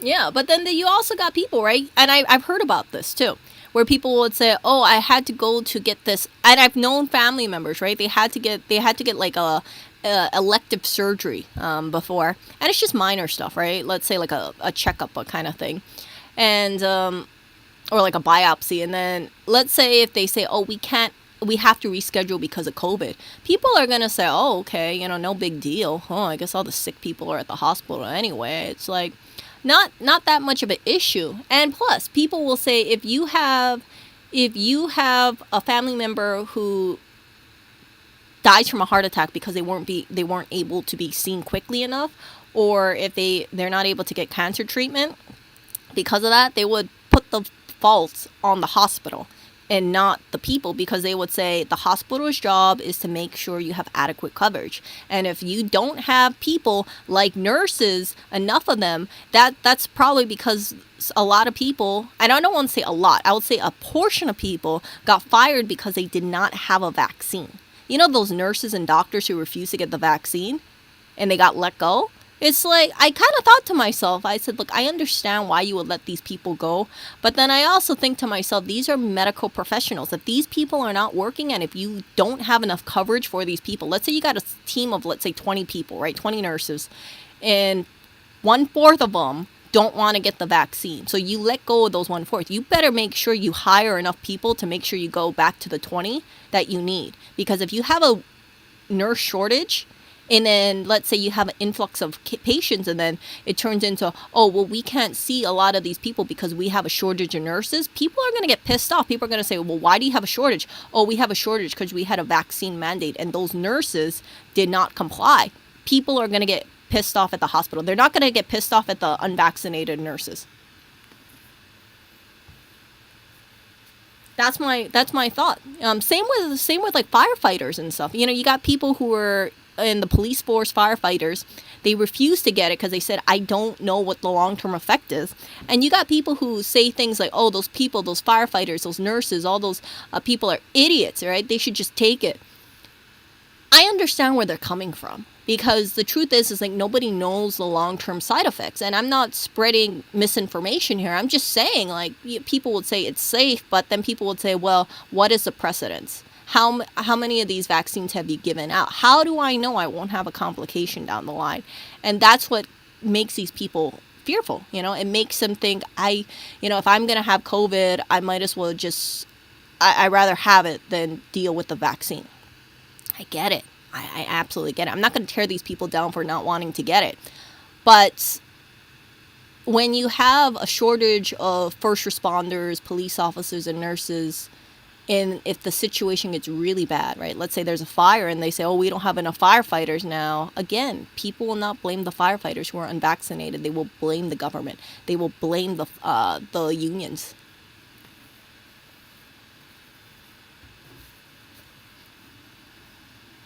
So I want, I don't come at these professionals who got fired or who had to leave their jobs. I don't look at them with such hatred and said, if you cared about the community, you would have got the vaccine, because people have to watch out for their own health. And I understand it. I will not be visceral towards a person who chooses not to get unvaccinated, because again, it's their health, it's their body.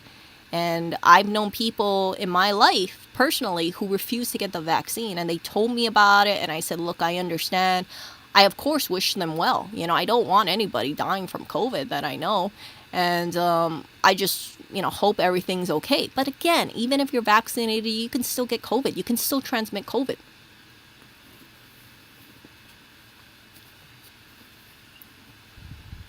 So it's just, people just... they have their own thoughts. They have their own worries and concerns, and I get it, But it's sad when you have people who had, let's say, been a firefighter for 20 years, and they have to choose between their livelihood or their health. And people would say, I don't want to lose my job, but I feel so strongly about my health that I don't want to put my health at risk, possibly. And I've also shared with you guys too, right? I've known someone who is about a 31-year-old male, and he was very much against getting the vaccine. He did not want to get the vaccine. He was so hesitant about it. And this is, he had the same thoughts that I had. As you guys know, right? I did not want to get the vaccine. He had the same thoughts as I had. So what he did is he went above and beyond. He went way more than me. He actually got an EKG. He went to the doctor. He got a checkup and everything, a full physical, right? They monitored his heart, and they said, hey, everything is good. Everything's perfect. He exercises. He's fit.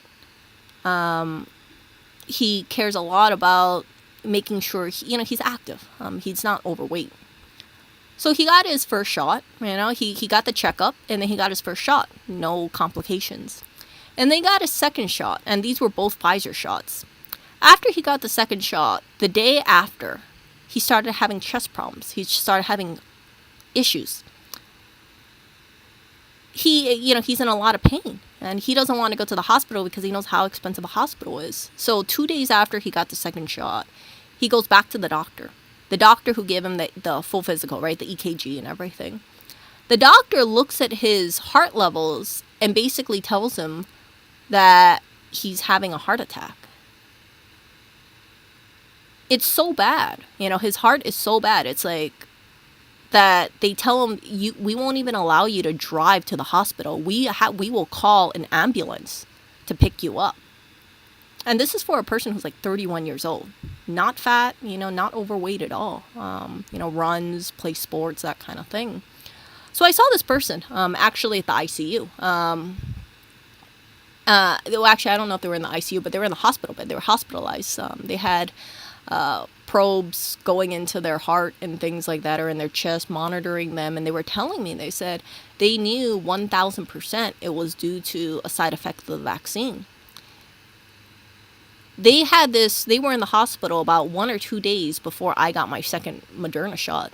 And it was very jarring because this person, again, it's like people will say, oh, this person is just like, oh, yeah, that must be just an anomaly. But to see a person who got an exam before they got the first shot, and then to see how they're in the hospital with heart inflammation, myocarditis, by the way, it's really something. And I'm very thankful that they didn't have any, they didn't pass away from it or anything like that. It is scary to know that someone who is 31 years old who has this kind of effect, they ended up in the hospital. And I spoke to them, and they said that the hospital bill without insurance racked up to $30,000. I don't know how much they paid because, they have insurance, but just putting it out there, you guys. My personal opinion, I've shared this with you guys before, I would not get Pfizer. I would only get Moderna. If you were to get it, what I did is I asked people who were, anti, and I asked them, if you were forced to get one, what would you get? And the consensus overall was to get Moderna, and that's what influenced me to get Moderna. It wasn't because I was, you guys know, I was not on the bandwagon to get this kind of thing. But I'm sharing it with you guys because I think you guys should be informed about this kind of stuff. And if anybody who says like, oh, yeah, that's fake, those people don't exist, they do, people do have complications. And I heard aspirating the needle does make a difference. I don't think that the person who got Pfizer had the thing aspirated, but that's why you also saw me pissed off when I got my second shot, and I told them to aspirate, and they refused to aspirate because I thought the nurse was telling me basically like, oh, that's not what they were taught to do, and they made it sound like I was inconveniencing them by asking them to aspirate. But I thought to myself, look, if I'm only going to get the second shot once, I want to make sure that it's done right.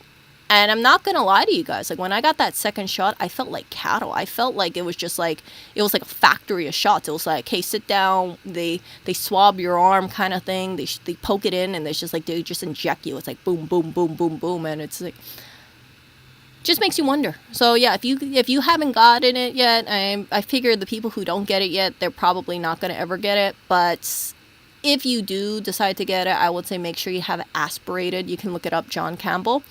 And my recommendation would be to go with Moderna, not Pfizer, not Johnson & Johnson. That's just my thought. I do know there's other options out there, but I can only speak from living in the United States.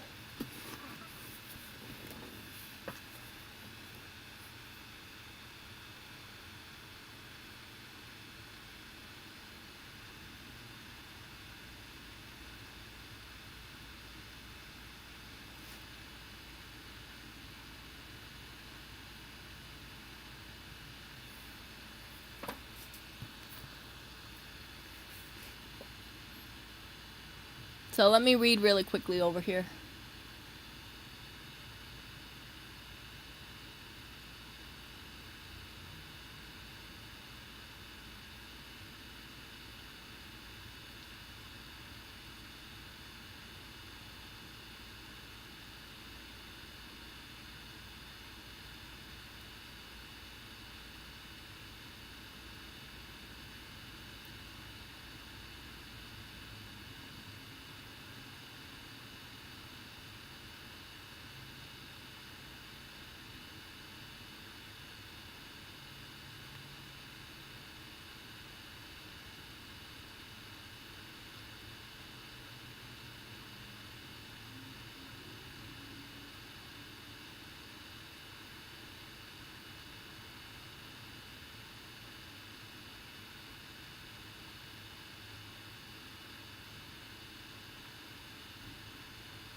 Yeah, even if you do a shutdown, it's not going to stop anything. It's just going to make people all pissed off, in my opinion. This is the reason, and I know people will disagree with me here, but what I'm trying to say is that, look, even if we shut down, even if we tell people, okay, stay indoors for 2 months, don't go out, you can only go out and do 6 feet away.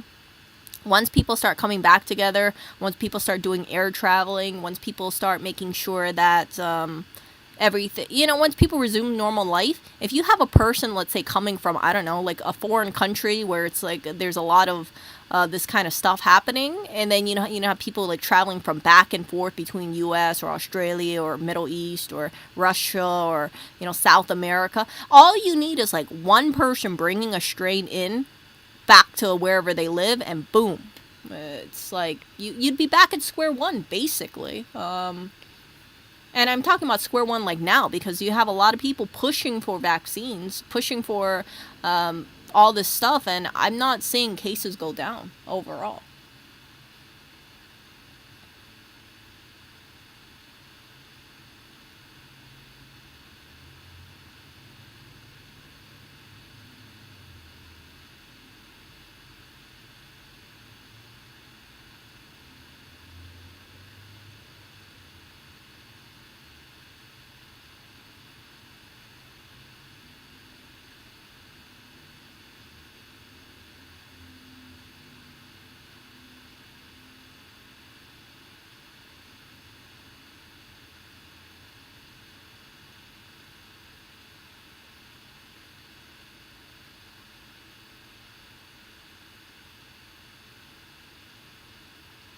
Where did I go? I'm here.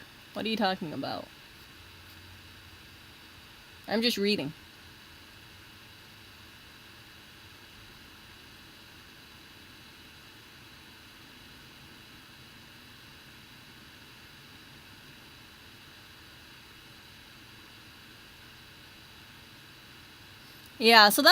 So Angel mentioned that if anything, cases are going up in the places most vaccinated. That is the thing that I'm trying to tell you guys. Like, it is very disheartening when you hear about places like Israel, which has a high vaccine rate, the cases are going up. It's like, well, if that's like the poster child of vaccines, or having more people take vaccines, and you ask the United States to follow suit, and you see what's happened to Israel, you think people in the whole, and freaking the United States are going to say, oh, yeah, let's all get the vaccine, because they're going to say, why should I get the vaccine if Israel's having more cases? It's just like, you don't know. It's, if it was like clear cut, if we could say like, okay, Israel has a high vaccination rate, guess what?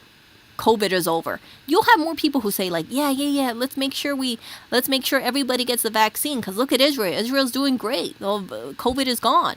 But once you start seeing things switch over, and you say like, man, they got a lot of vaccines and their cases are going up, people lose hope. People say, what is the point? What is the point of getting a booster? And that is the problem there. It's not like a correlation over there. It should have been more vaccines equal less COVID cases, but that obviously didn't happen.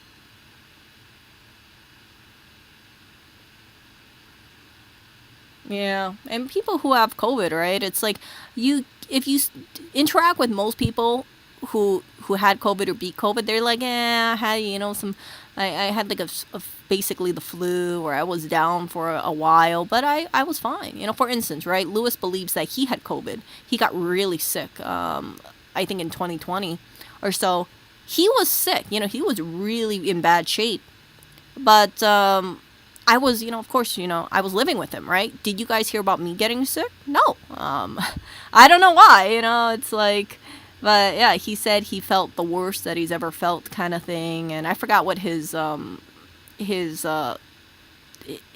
symptoms were, but I wasn't sick. I wasn't wearing a face mask around him or anything like that. I definitely didn't have my shots then, because I just got my shots over the summer, this year. So, maybe I was just lucky. But I also know that there are people whose family member got COVID, and they lived with those family members, and they were fine. They said, oh, I didn't even realize that person had COVID because I lived with them. I shared food with them. It's, they would eat a meal together and they share the food. And then of course, they would be within 6 foot distance.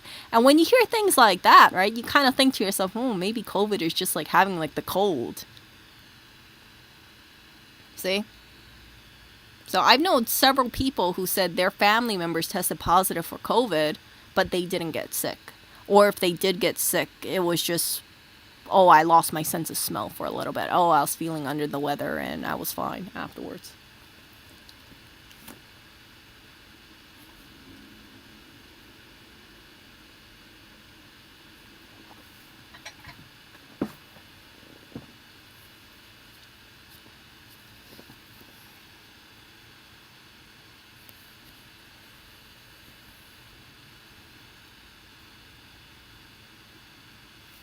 Yeah. I mean, I knew something was wrong when I look at people, and I shouldn't say this, but it's like when I look at people and they look at me and they, even if I'm wearing a mask, they look at me with such like things like, how come you're not 6 feet away from me? It's like, whoa, holy crap. Like, geez, I don't know. I'm waiting for the elevator too, and it's Thanksgiving Day. It's like, okay, you want me to stay 6 feet away from you? It's like most people, it's like, whatever.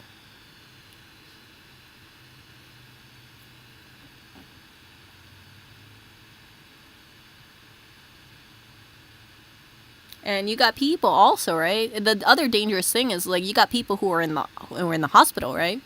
And some of these people, they have breathing problems. And then if you ask them, do you regret not taking the vaccine? Some people on the news, right? They show these people and the people say like, I still wouldn't get the vaccine. Even though they're in the hospital, they swear that they would not get the vaccine.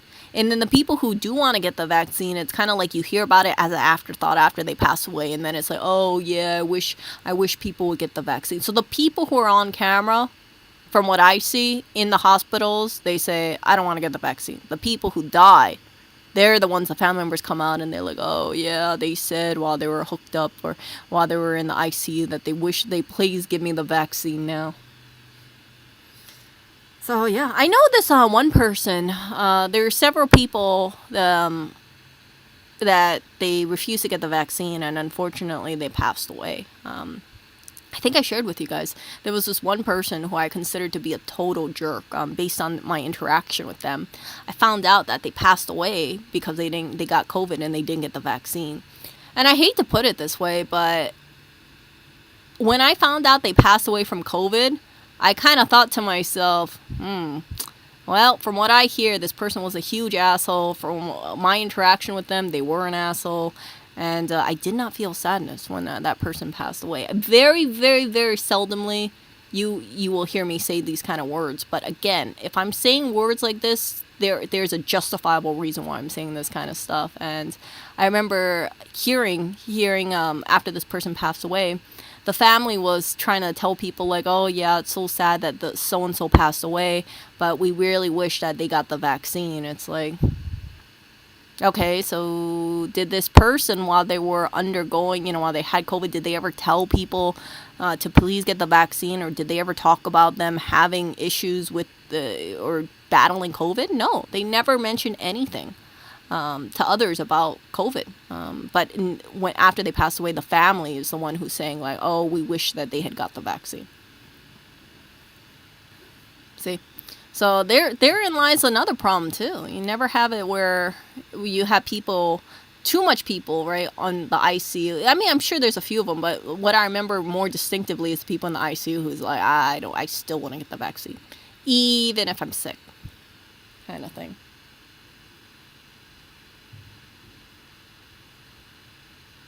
Yeah, people don't talk about China. I don't even think China's reporting their numbers anymore. China made it sound like, oh, we good. Yeah, look away. Focus on another country instead. I'm like, I know for a fact China did not wipe out COVID. I know that. They're just not reporting it. They just don't want people getting all paranoid, because if they have like a rise in stuff in cases, you know how bad that's going to make China look? China's going to be like, oh man, we can't have all these people look out of control kind of thing. So I think China's not reporting a lot of numbers, and they got so many people out there, and people I think fear the Chinese government. They're gonna say, oh yeah, not don't a person was sick. Yeah, they got COVID, but if you're not having people really report it, if people aren't talking about it, you don't know how bad China is. I know, Avid. China's crematorium spiked after the pandemic. They started still reporting the old levels. You know what I heard? I heard that it was so bad. I might be confusing it with another country, but they were mass cremating people, and then either they were just like giving people a little bit of ashes, or they couldn't be verified if it was actually their relatives' ashes. But yeah, they were allegedly cremating a lot of people, and that was something. Yeah, China doesn't want bad publicity on them, right? They just want to go away. They'll be like, yeah, we good, we good. Yeah, don't look at us. Go focus on the U.S. Go focus on Australia. Go focus on Israel instead. I really do believe China's hiding something. I'm not going to believe China numbers, even if it came out. I mean, I refuse to believe a country that's that populous. And, I hate to say it this way, but my gut feeling tells me that Chinese people aren't socially distancing.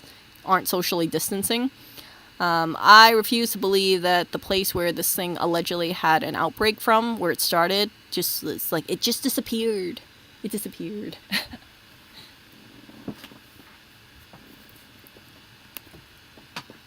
So, I don't know. Brandon has this conspiracy theory. I don't know. All I know is that, yeah, some places got hit really, really, really hard, and, yeah, it's like if we have a spike like that, I don't know how we could stop a spike if that happens, right? We'll just say like, oh well, maybe they should have got vaccinated. Maybe should have got their booster shot. Maybe they should have done this. Maybe they should have done that. As you guys know, right? If you're not socially distanced, even if you're wearing a face mask, it can still spread to other people. So you got to do both. You got to wear your face mask and stay socially distant. But a number of people, they don't follow suit. You don't want to be walking around, and this is one of the reasons why I mostly stopped wearing the face mask. When Lewis and I were traveling, there were certain areas, right? You walk around, no one's wearing a face mask. If you wear a face mask, people look at you a funny way. It's like, and I hate to say like I follow suit, but I almost feel like if you're more comfortable not wearing a face mask, and you see everybody else not wearing a face mask, and if you're the only one in like a group of like 70 people wearing a face mask, you just look kind of strange, and you're just like, okay, I guess these people are living, so I'm just gonna follow suit. I should not say it this way, but in case you're not living in the United States and you're wondering how it is in certain areas of the United States, this is what happens. People don't wear the face mask because they say, I don't want to stick out.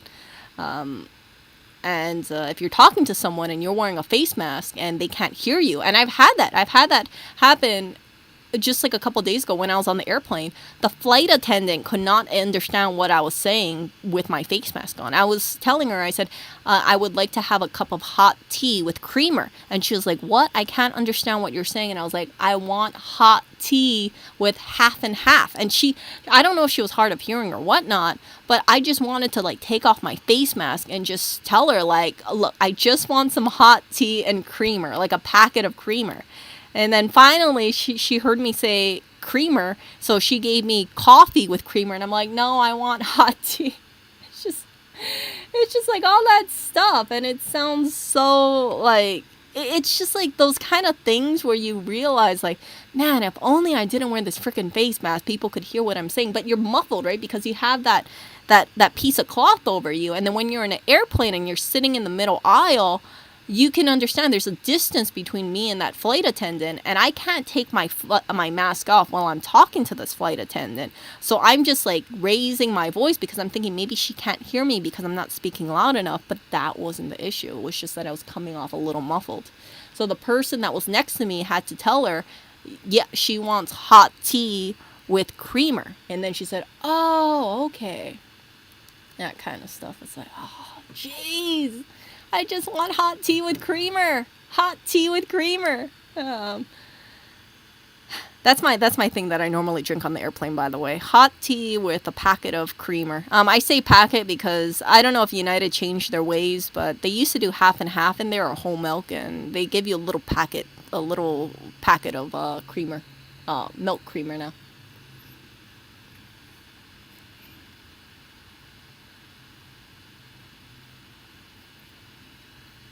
So those kind of things, when people have experiences with that, they're just going to say, okay, this mask kind of thing. And not anything bad about the mask. It's just the mask is so, it has so much protection in it. It's hard to hear people. Even when I hear people like talking in face masks, again, like you guys have mentioned, there's a little muffling there because it's protecting you. It's protecting other people from you. But when you're trying to communicate, right, or when I'm talking to people, or when you look at people talking, you can kind of see when they're breathing, right? You can see the mask suck in and suck out. And if you have a cold and you're wearing a face mask, I don't even want to really get into like how gross it is underneath that face mask. Let's say if like your nose is running, it's like, ugh.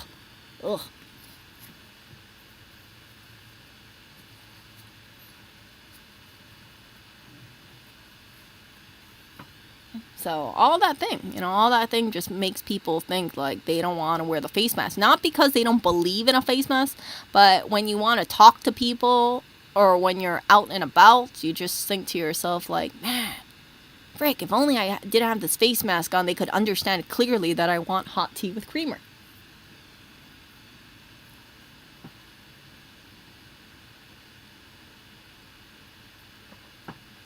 I don't think the face mask is bad. It's just a pain in the ass sometimes when you're trying to talk to someone. And I believe in the face mask. Don't get me wrong. But it's just like the freaking communication sometimes that's associated, right? The barrier of communication when you're just trying to tell someone on an airplane like you want hot tea and creamer. It's like, I just want hot tea and creamer. I just want to communicate it to you. And now it's like, I don't, like I said, I just, that's all I want. I just want people to understand me. But they have mask mandates left and right. They're supposed to enforce, but a lot of people, they just don't care. When I'm in, I remember yesterday when I was at Thanksgiving with family, I was talking to them, and my, as soon as we got into my grandma's place, people were taking off the face masks. We're like, oh man, we're just so happy because we're family, right? We're just like, whatever, we're just gonna take off the face mask. Not everyone's following social distancing because if you're eating around a table, there's no way you can be 6 feet across from each other. But yeah, we were just talking very, very casually. I have this one relative who's a health professional. She is involved in the health field, and she was just kind of socially distanced from us. She was wearing a face mask. And I remember thinking to myself, I was like, that's kind of strange. Like, because I'm so used to, like, when you come together, right? Everybody comes together and, like, you don't really deal with the whole freaking face mask thing. It's like, dude, if you're going to get sick from family, it's okay because we're all going to get sick together. That's just my take on it. I know it sounds terrible for me to say about it like this. That was just my initial thought. And, I was like looking at her, and she was like 6 feet away from the rest of us with the face mask. And I was thinking like, oh geez, is this how Thanksgiving is supposed to be? Like, okay, 6 feet away from everybody. Okay, hold up, I'm gonna grab the food, and you walk back. Okay, yeah, nice to see you guys. 6 feet. It's like, this is not freaking quarantining from our family members. Hey, See a Dream. I don't know if I'm gonna be doing a food recipe this week. I don't think so, but yeah, when I spoke to family about it, and I was thinking, at the end of the day, I'd rather be closer to family than be freaking 6 feet away from family members, kind of thing. You guys can criticize me if you want, but if you're living with people, and you're not wearing a face mask 24/7 kind of thing, like if you see, let's say you're visiting your aunt or something, and she invites you indoors, right? Or if you live with your aunt, you're not going to be like, hold up, after I take a shower, hold up, I'm going to have a face mask. That kind of thing. Yeah, the face mask, I think it just makes people think to themselves, like, I understand it because you want people to be like Asia, where people protect themselves. But it makes people kind of worried, because then people will say to themselves, okay, how long does this continue? It's not like Asia in the sense that, before COVID, right? People were wearing the face mask and they're like, oh, I got sick. Oh, I have a cold. I'm going to protect. And like that kind of stuff, we understand. But when you have healthy people wearing face masks and it's like, we got to wear face masks just because, even if we have a vaccine, we still got to wear a face mask just because, it kind of makes people look at the face mask in a different way. Not a way to protect people, but they just see it as a nuisance. They see it as like, I remember when I wore a face mask and I had allergies and it got all gross under my face mask, or if it's hot in the summer and I still got to wear a face mask. Even if I'm healthy, I still got to wear a face mask. It's just,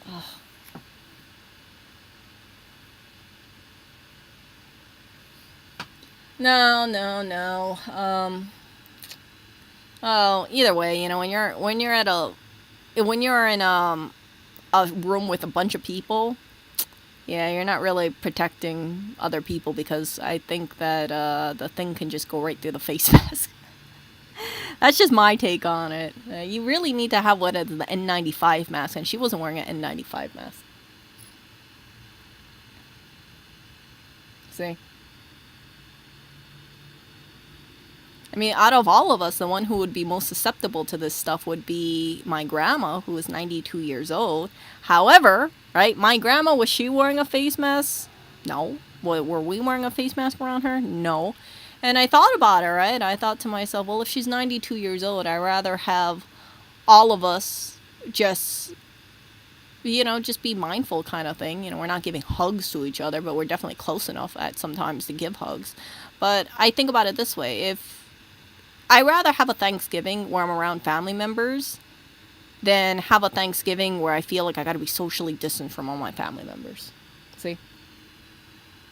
Yeah, if I was like a 92-year-old woman and I know my time on Earth is pretty limited, I wouldn't want to be like, okay, I got to be 6 feet away from my children, my grandchildren, that kind of stuff. It's like, yeah. But I feel bad for certain people because because of COVID, right? It's just, it causes some people to say, okay, well, I'm not going to visit my family for Thanksgiving because of COVID. I'm not going to be seeing my grandparents because of COVID. I don't want to fly in because of COVID. COVID, like all this stuff, right? It's such a pain in the ass. I don't know if I told you guys this, but I flew out from LaGuardia over to Denver. And I really should make a separate stream about this, but I'll talk about it now. I flew out from LaGuardia to Denver, and in Hawaii, you got the safe travels thing, right? And you guys know, right? In between, let's say, going from LaGuardia to Denver, Denver to Honolulu, you got time in between the two flights. So the last time I went to Honolulu, they checked out my safe travels they checked out the safe travels thing at Denver. And this time, right, it's like I didn't really keep in touch with it kind of thing. So when they didn't check me out at Denver, I thought, okay, no issue. Maybe they don't check out. Maybe I don't have to get the COVID negative test. So I land in Honolulu, right? After I get off the plane, you guys know typically people, when they get off the plane, they go straight to baggage claim, right? You want to get your luggage. What happens instead, when I get off the plane, they got everybody lined up to check the frickin' Safe Travels website. And then I tell them, I said, oh, I have my negative COVID test. And here, you can see it's from Walgreens. But they said, no, you got to upload it on the Safe Travels website. Unfortunately for me, I forgot what my password on the Safe Travels website was. So me, including a whole bunch of other people, it was a total cluster because we were held up trying to log into the website. If we forgot our password, we had to reset it. And I just thought to myself, this is such a pain in the ass. So I finally uploaded it after about 10 minutes, and I was all pissed off kind of thing because I thought, why didn't we do this in Denver, right, in between the flights, right? While I was waiting for go on to the Denver flight to Honolulu, that's the time they should have checked. Not after I land into Honolulu. So I get over there, I everything goes relatively smoothly. I feel bad for the people who has to tell people like, oh, you got to make a website, account with the Safe Travels Hawaii website. Oh, you got to make sure you upload your negative COVID test. Just a pain. So I get my baggage, right? And I remember I was texting and I was like, hold up. I'm not at baggage claim yet because I got to do this frickin' Safe Travels website. And I have some family members who work at the airport, and I was just like ranting about it yesterday. I was like, why the hell are they checking the Safe Travels website when people land in Honolulu? If they check it before people land, they're not going to be all worried about their baggage, because some people, right, they have Louis Vuitton luggage, they got expensive luggage bags, they don't want to lose their stuff. Like, yes, Honolulu is much safer to grab your baggage than at, let's say, LaGuardia or JFK, in my opinion. But still, you don't want to risk it where you think, oh man, I got to upload, I got to find my thing. And then, some people, if they don't have smartphones, and they're going to be really screwed. Not everybody out there has a smartphone. Or what if your phone died? Then you'd be really screwed, because then you wouldn't be able to get your baggage, because you can't access this frickin' Safe Travels website. Yeah, so I don't know. I have no idea. So, what happens if you lost your COVID negative test before you uploaded? Do they have another test? I had it in my email. So when I took my test at Walgreens, they emailed me the exam, and the exam came out to be a negative. And yeah, so that was fine. But if you lost it, I don't know. They probably take you aside, and maybe you have to quarantine for 10 days. Who knows? Yeah, so Shua brings up a good point, right? That's why I'm saying, like, if they check this thing at Denver before I landed the Honolulu plane, if people's pissed off, they would be probably cool off within 7 hours, right? Because that's how long the flight is from Denver to Honolulu. Versus, you land there in Honolulu, you're already kind of like, oh, I'm so tired because I got on this 7-hour flight, and then you have to deal with this freaking website. The poor Honolulu airport staff have to deal with people possibly berating them. What do you mean? What is a Safe Travels website? What the is? Like, this would be a lot more calmer if they just had this done on the flight. They check this before people gone on to the Denver flight. You also don't want to risk people, they land into Honolulu and then they're like, what do you mean I have to do a 10-day quarantine kind of thing? It's just like people, and then when people's luggage are waiting there at the carousel, that takes up time and people are going to get more stressed out. So for me, I didn't want to leave my luggage there too long, so I was trying to rush through the process. Because it's not like I have anything valuable inside of my bag. I just don't want to lose my bag. I have my like clothes in there, my face serums, that kind of stuff. It's like not high value stuff. I just don't want to have the risk of someone taking my luggage bag.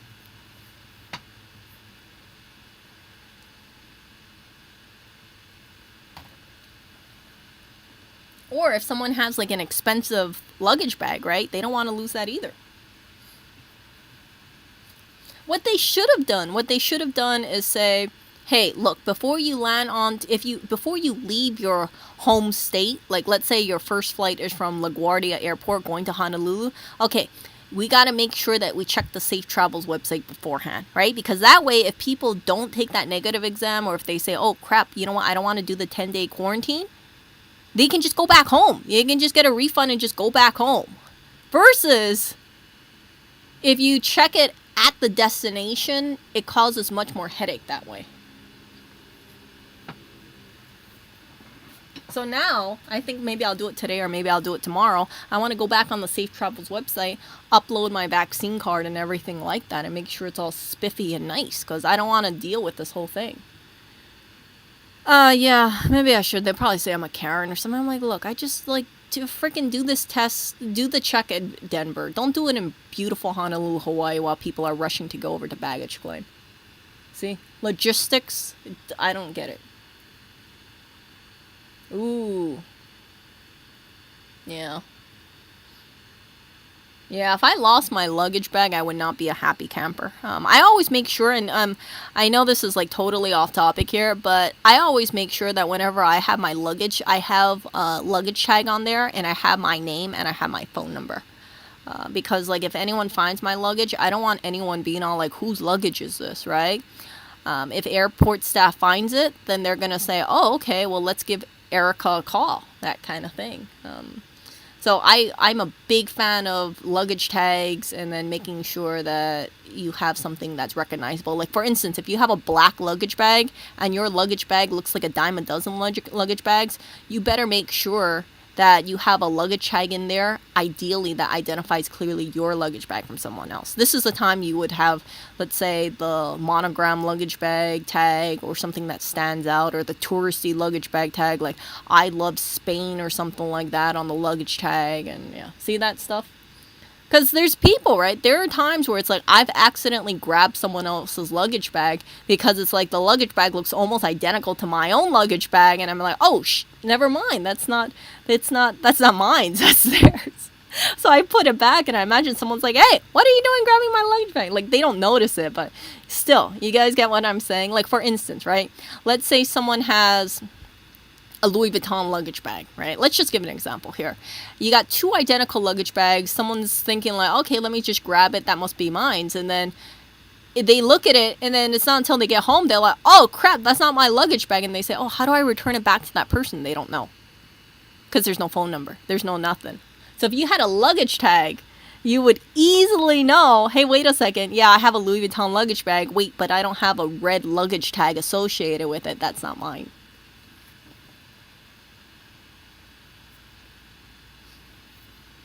So the other way you can, for me, I notice my luggage bags because mine tends to look kind of bummy looking, or you have a luggage tag cover over it, or you can have like a keychain on it.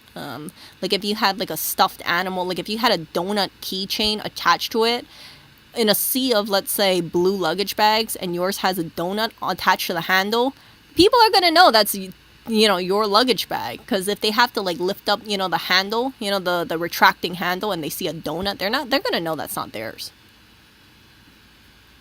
So that kind of stuff, right? Small stuff, that really helps out a lot. And I don't have my luggage so noticeable that out of a lineup of 200 you can easily tell which one is mine, but I always make sure that I either have a luggage tag or some kind of keychain or something identifying mine compared to another person. But I also watch for my luggage bag like a hawk, because I don't want anybody taking my luggage bag. Yeah, so that kind of thing, like a little keychain, donut keychain, luggage tag thing. Never underestimate how easily someone can just grab your luggage bag. And in a sea of black, again, black luggage bags versus black luggage bags, yeah. Yeah, I don't carry any visible high-end luggage bags, so I will never be that person who has a Louis Vuitton luggage bag, the Louis Vuitton print, because I don't want anybody saying, hey, I don't care whose luggage this is. Hey, it's a Louis Vuitton print, right? Because what if I say I'm going to get a Louis Vuitton print luggage bag, I get held up because of the freaking safe travels thing. I can't get to my luggage in time, and someone just snatches my Louis Vuitton luggage bag because they know that luggage is worth at least $1,000. That would not be good, right? So even though mine would be the most recognizable, it would be recognizable in a bad way, because someone who has sticky fingers or 5-finger discount is going to say, I have nothing to lose if I grab this Louis Vuitton luggage bag.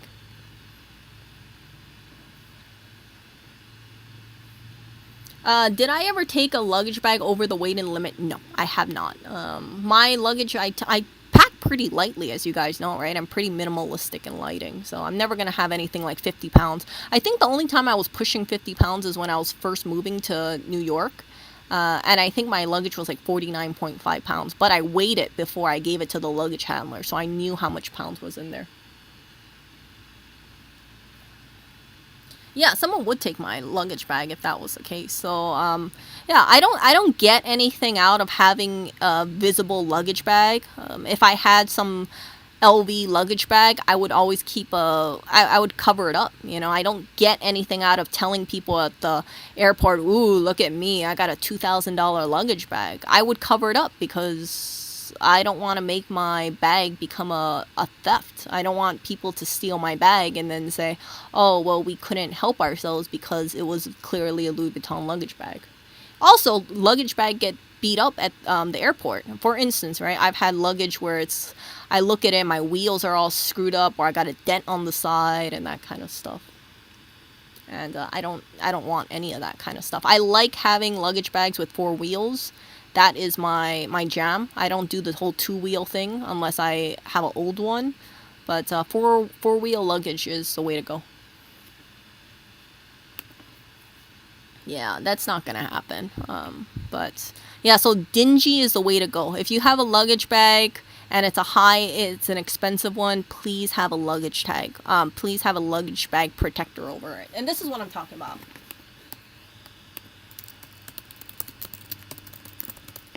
Okay, I don't care if you have a high-end bag. Always, okay, see this stupid clear one? This is stupid. You don't want to have a clear one. You want to have something that's like, makes it look, let's see, like this one, the Paris one. This stuff, see? Look at this. See? Ain't no one gonna have, you're gonna be very hard pressed to find someone with the same luggage bag protector as you. So this is the time where you might want to get the goddamn ugly awful ones, like a lion or something, or this one. Okay, look, if I had this coming out from baggage claim, no one is gonna probably have the same one. See? Like this one over here. This one. What are the chances of someone else having the same one as me? Very low.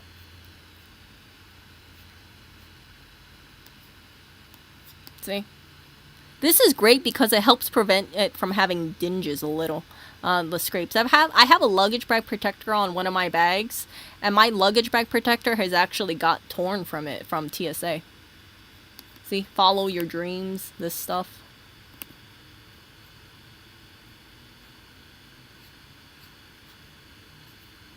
See? This stuff. This bag, probably no one's gonna steal your bag if you have Ariana Grande's face on it. Yeah, like this. See? I really do believe in these luggage bag protectors.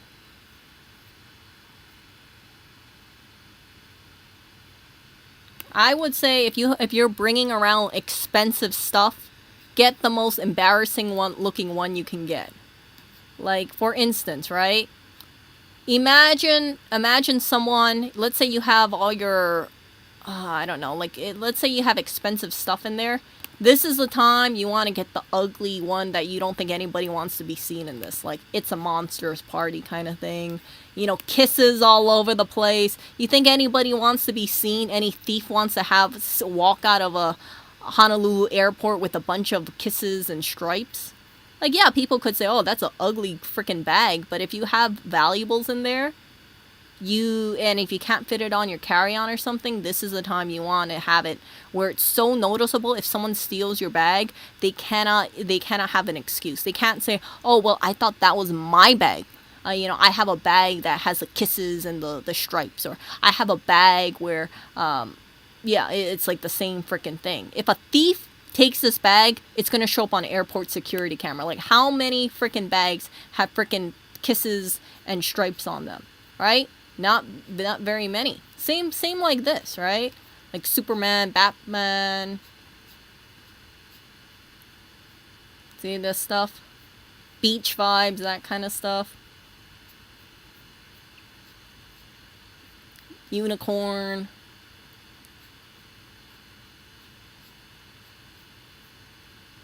Flamingo. This woman, I think that's supposed to be, I don't know who that woman's supposed to be. But see that, like, security camera footage. Hey, I got a picture of a blonde woman with a pink background, and someone took my luggage bag. Can you help me find it? They're gonna, let's say, look at the baggage claim. It's not too many people are gonna have the same freaking woman as their luggage bag. Same size, same thing. Hard pressed.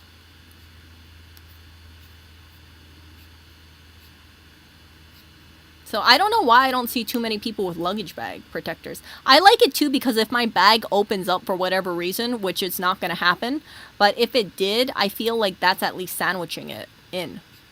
See? Like this ugly face over here. I call it ugly because, that's not supposed to be a flattering face. Like that. No one's going to want to be seen with that freaking big face.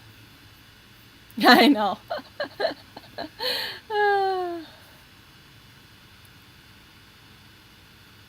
So think about it, right? I know today is Black Friday. If you want to be buying something, buy a luggage bag protector, okay? If you travel a lot like I do, please make sure you have a luggage tag. Please make sure you have a protector for some of your bags in case you want to slip it over. Yeah, if you have a bag that you think people might want to steal for whatever reason, have a luggage bag protector. So let's see. Oh crap, I want that luggage. So something like this, right? Louis Vuitton luggage. I don't know if they make a 4-wheel luggage. I have no desire buying a Louis Vuitton luggage bag, but if I did, this thing you would not be able to tell that I had a LV luggage.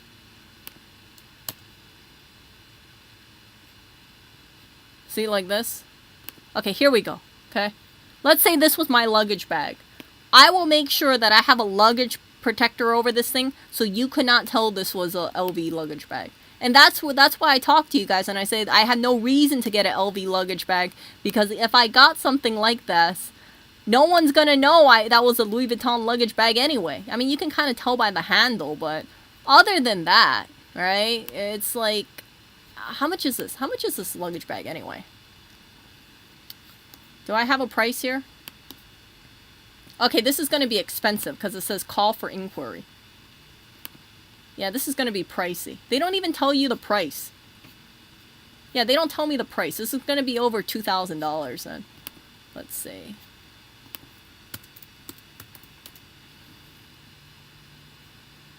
Let's see. Oh, look at this one.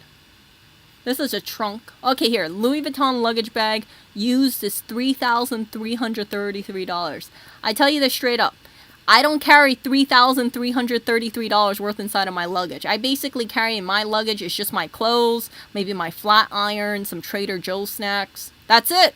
You know, my $1 face serums, my deodorant. I don't carry anything that's high value inside of that luggage bag that can't be replaced with $300.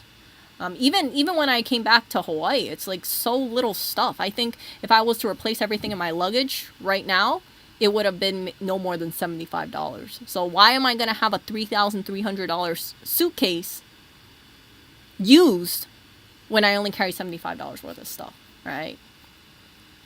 I don't carry these LV duffel bags because they're too freaking heavy. I don't want leather duffel bags. I carry a Le Sportsac. So all this stuff, right? So you don't want to be at the airport with your Louis Vuitton luggage bag and then someone steals it. And then if it goes through TSA, you know that thing's going to get beat up like crazy. I got bags where it's like it comes back from a baggage carrier and I'm like, oh, I got a scrape. I got a dent over here. I can't imagine having a $3,000 bag taking a tumble with the TSA. They don't treat your bags, you know, especially. There's no like... white velvet glove treatment. See all this stuff? I would be like if I had a luggage bag set this expensive, I would be having anxiety issues every time I have to go to baggage claim because I have to think I got to keep track of all my luggage going through baggage claim. See this stuff? Imagine this, like if I had $6,000 worth of LV baggage going through baggage claim. Oh, I would be pins and needles. I'd be like, I got to go to baggage claim. No. Okay, if you're flying private, but private is very expensive. Okay. Charter or private jet. Okay. But even then, I would not want to have all that stuff. My luggage just carries stuff. I don't have any of that stuff.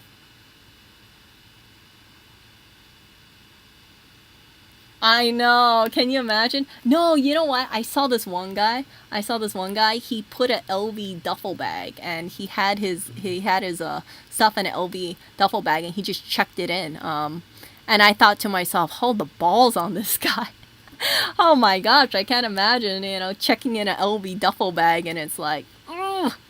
Can you imagine how much dinged up it would be? There are a few people out there who don't mind dinging up their bag, but I wouldn't want to see it, and I see all these scrapes and scuffs on my duffel.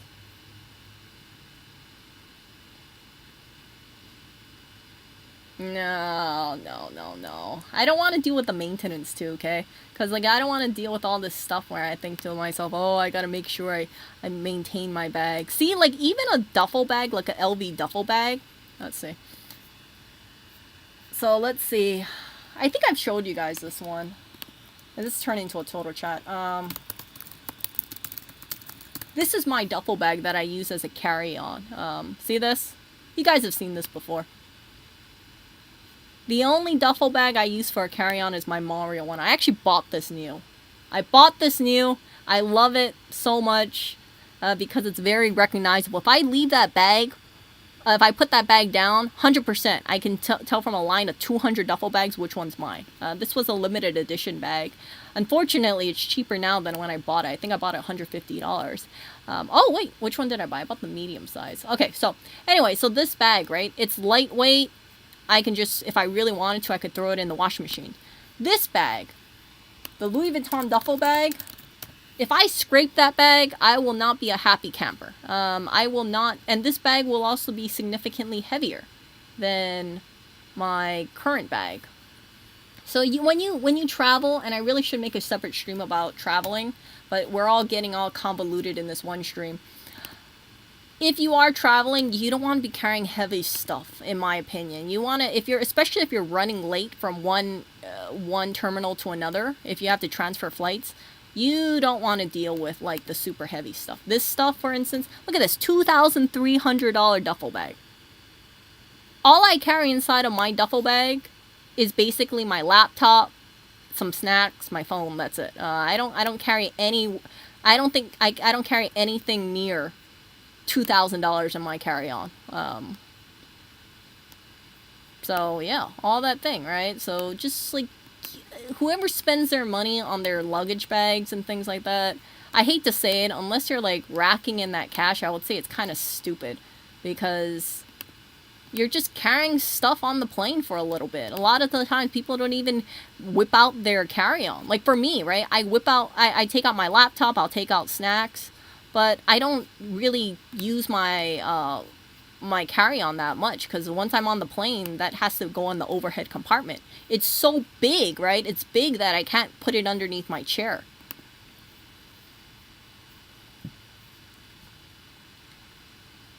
So I don't like any of this stuff. But do you know who carries a LV duffel bag when they go traveling? Sunny. Sunny actually travels with the LV duffel bag. I tell him, I said, "Oh, Sunny, you're so bougie. You're so bougie carrying around an LV duffel bag." It's like, whoa. I don't like carrying that weight or anything like that. Oh, look at this. Does that not look cool? Okay, let's talk about innovative. Hey, wait, isn't that the guy, Chris Wu guy? That's the guy who got imprisoned in China, isn't that not? I think it is. Okay, let's see this. Yeah, I think that's Chris Wu. Yeah, it is. Oh, crap, it is. Oh, crap, I shouldn't be showing this to you guys. This is going to be triggering to some people. Okay, let's see. What is this? A cloth luggage bag with the Louis Vuitton print. That looks like cloth, does it not? Why do you want this? That looks like... Okay. You guys can't see much. I don't think this is aluminum. This looks like cloth. Oh, soft luggage. Soft luggage. Yeah, I don't want any of this brand name stuff on it. I don't like having logos too much on my clothes. Not anymore. Or my travel stuff. I don't want anyone mugging me just for my travel stuff. You know? Like, it looks sleek and all, but nah. See, my worry is that if let's say I had a duffel bag like this one, let's just give an example, right? I decide to take the subway and I'm carrying LV luggage. Oh my gosh, I'm gonna get mugged. Versus carrying something more like this, people aren't gonna bother me. See?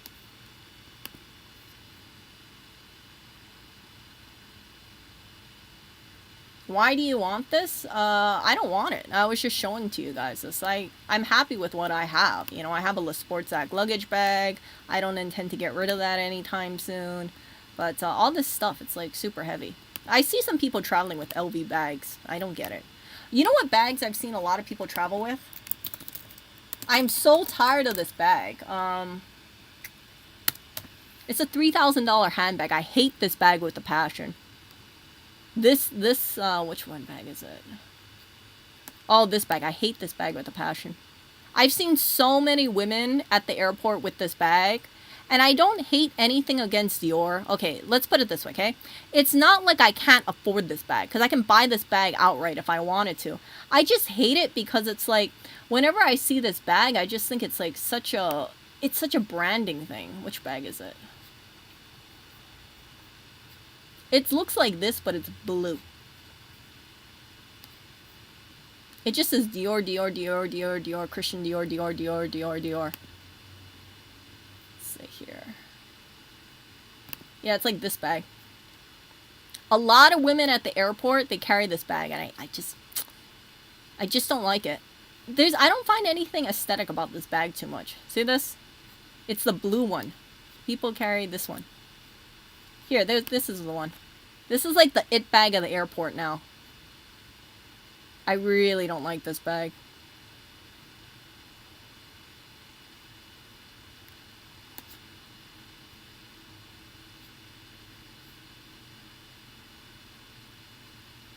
See this one? Look at this, $3,100 bag. Look at this, Dior, Dior, Dior, Dior, Dior, Christian Dior, Dior, Dior, Dior, Dior, Dior, Dior. See how big that logo is?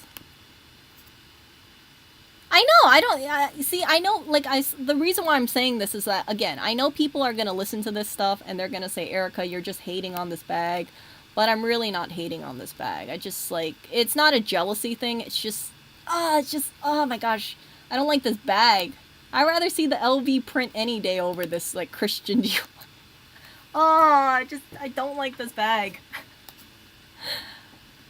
I think it triggers me because it looks like a trigger. Oh yeah, it does look like a shopping bag. That might be the reason why I don't like this bag. Let's see.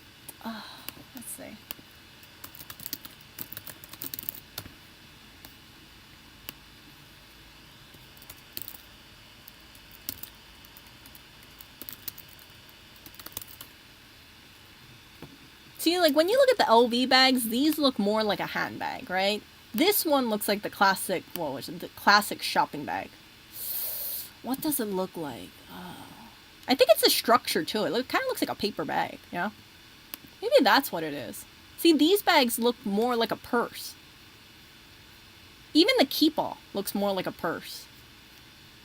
See? See? This bag?